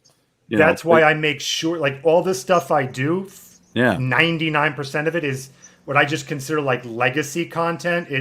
Nothing is about the news of the day. So you could watch it 10 years from now or whenever, it all is the same thing. Cool. So you can watch any of my stuff anytime. There's no real date. It's not dated. Yeah. So do you try to we should wrap this up. But do you find you're learning more every episode? Do you try to push to learn or do something different every episode, or is it enough just to get it written and done? So for me, as I was saying before, anytime I do anything, I always try to do something that I don't know how to do. It's fun for me, right? Yeah, right. But the real thing that I'm growing at is I never, ever, ever wanted to be on camera. That's the only reason why I'm on camera is because I'm free and I'm accessible. Right. Otherwise, I would have always wanted to shoot actual actors, and things like that. So like me, you're cheap and easy. Exactly. Yes. Very, very much that. I worked for High Fives. That's pretty much it. But yeah, way to go. And 99% of the time, it's just me high-fiving myself. That's what I was going to say. It's very awkward when I don't high-five myself. I'm like, so do you do it like this, or do you go do it in a mirror? No, I break every mirror I break. Ah, damn it. Yeah. So the thing for me that actually, the main goal I'm trying to do is get better as a personality. I'm trying my best to be not awkward on camera. Yeah. Because I'm not a camera guy. Most of my friends that are watching this stuff, they're like, since when did you become so narcissistic that you were playing like 50 characters? Like, no, it's just because I'm cheap. That's the only and reason. Easy. And very easy. Yeah. I'm easy to work with myself. Yes. Well, so I'm just trying to get better as a personality. When do I get to guest star on a show then? So really, honestly, you'd actually be a lot of fun. DJC, right? Yeah. He's actually going to be on my next Howdy Amico episode. He's going to be fully in these episodes. It's one of the story episodes. It's going to be a Night Stalker episode where we're in the Night Stalker tunnels, and he does his song. So if you have a green screen, I don't know if you have that. I can get one. Okay, if you get one, then we'll be talking. Like I want to involve as many people as possible into it because I love for me, it's a real joy that I take for granted because I'm making this. Yeah. I love watching other people go, I'm on a spaceship. Like there you get to see like, oh my God, I'm in this environment. That's fun for me. It gives me a kick as opposed to just me cranking out shot after shot after shot. Right. So it's a lot of fun, and plus I like the collaboration, you know. So like even with DJC, I wrote the script and I said, look, this is the blueprint, but run with it. If you have any ideas, do it. So I just love collaboration. It's awesome. Absolutely. Even if it's a voice. And I don't know if you've heard this before, but I'm cheap and easy. So perfect. This is great. That's my magic words right there. It's cheap and easy. That's how I like my women. If that somehow got past you earlier, I don't know. I want to make sure you heard that. I made it to 330. Woo! Yeah. And then I'm going to lose about 200 on that saga. I'm telling you, people are going to go, what am I watching? What the hell am I watching? Jeff and I have been through that where we're like, hey, we got we dropped off a couple? Oh, okay, whatever. Yeah. I'm gonna go ahead, man. I'm just gonna say I can just mark my words right now. I don't want to give it away. There is a part in this episode that's going to involve a squirrel and undead zombie dogs. I don't want to give it away. When they get to that, 200 people will unsubscribe, guaranteed. If there are any families, like because a lot of them are Amico, I will be instantly unsubscribed at that moment. Do you have to put the thing at the end where it says no squirrels were actually harmed within the making of this film? Kinda, yeah. Wait till you see what happens. I've often told people about one of the weirdest warning stamps I've ever seen on a piece of equipment. And my friend who had been working with this piece of equipment for years, like maybe over a decade, had never seen it. And it was do not drop a penguin from a plane onto the unit. It had an outline of a plane and a dotted line with a penguin at the end, crimping the unit. And a big no symbol. Do not drop a penguin from a plane onto the unit. I would find a way. I know somebody's done it. Yeah. Damn it. Like a Samsonite commercial. We made the sign. Come on. It's right here. Sorry, you can't have your money back. It's right here. Oh, man. So, geez. Well, guys, we're over 3 hours. An epic episode. Woo! That's a recent record. That's not a It's record. been fun. That's a recent A lot record. of fun. Yeah, it's beautiful. That's the beauty of it all. Yeah. I guess we lost. Did we lose Pete? We probably lost Pete a while ago around the Star Wars time. The last thing he chimed in was 9:07. Oh my God, he's back. There. Go. Yeah, but he's like doing the dishes or something. How fast is he's doing the little late night dishes? They look how fast they came in. Yeah, Pete's done, man. He wants to go to bed. Go, Kate, gone. Let's talk about the meaning of life. Let's start now. Here we go. He called his internet service and said, "Can you boost me tonight, please? I want to go game gone." Don't drop turkey. What's the line? As God is my witness, I thought turkeys could fly. Yeah. All right. Well, Panda, it has been a pleasure and a half. Much. I had a ball, man. Thanks, you guys. Thanks, both of you. It's been fantastic. Yeah. It's been a lot of fun. We'll come up with a few more fronts that we can chat about, and we'll have you back. Of course, we'll be doing a Star Wars throwdown now in November. Yeah. That'll be my birthday present. My birthday is next month too, so. And you're going to get a victory on your birthday because if you're on my team, it's a guaranteed win. Team Panda. Guaranteed. Yeah. You can get the director and writer of the new Star Wars films on here. I will beat all of them guaranteed. Oh. So. And then get Ryan Johnson on here. We should do that. We'll have people here, and then I'm going to be all over just complaining about every episode. Yep. Every movie. And now for our commentary bitch with Jeff.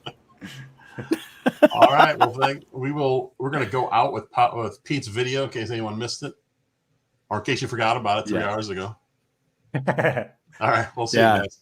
Bye. Thank you, brother. Everyone. Hang tight, and we'll talk to you backstage. Absolutely.